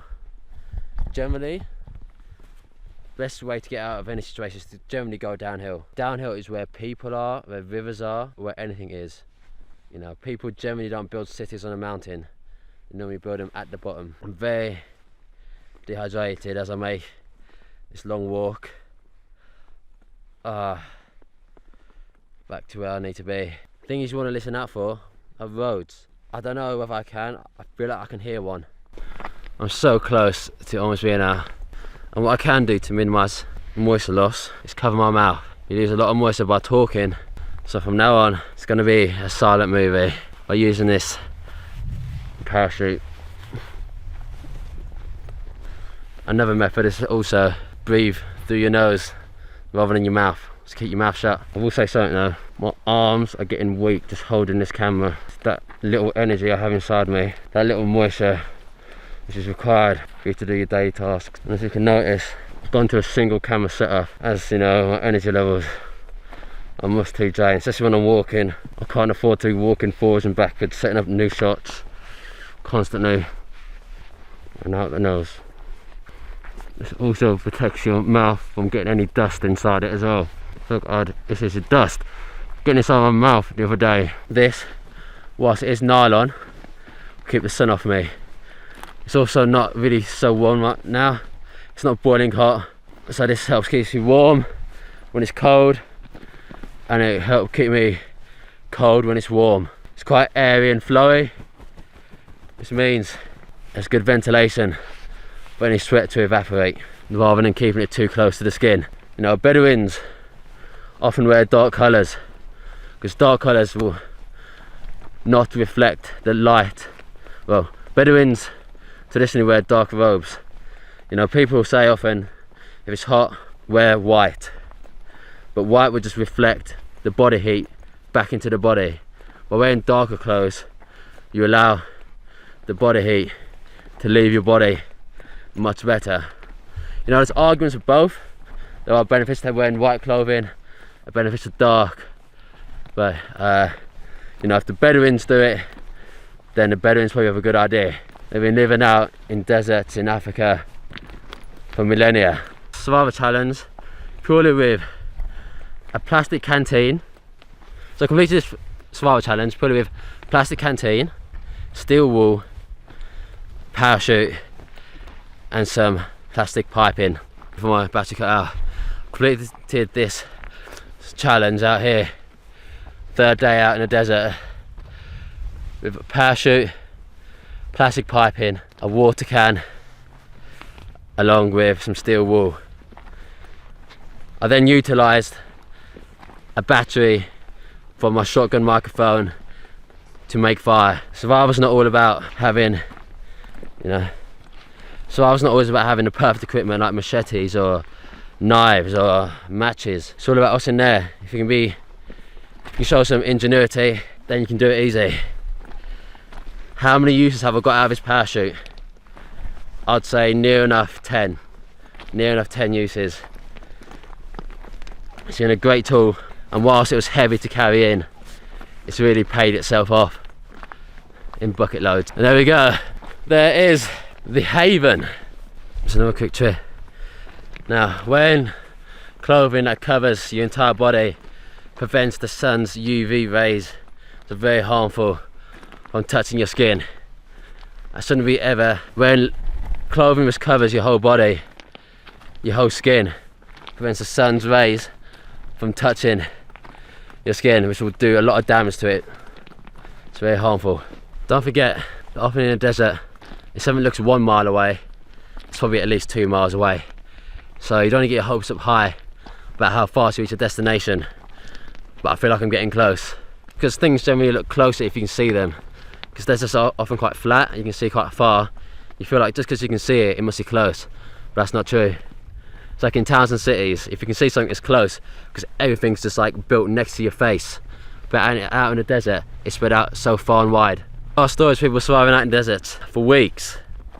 So this is one Sahara Desert marathon runner who got lost off his trail and survived for weeks drinking bat blood. That is one guy who knows to never stop and never give up. And that's the motto, never give up. After the first day, part of me wanted to give up, but I didn't. To keep filming, keep going, to get it done.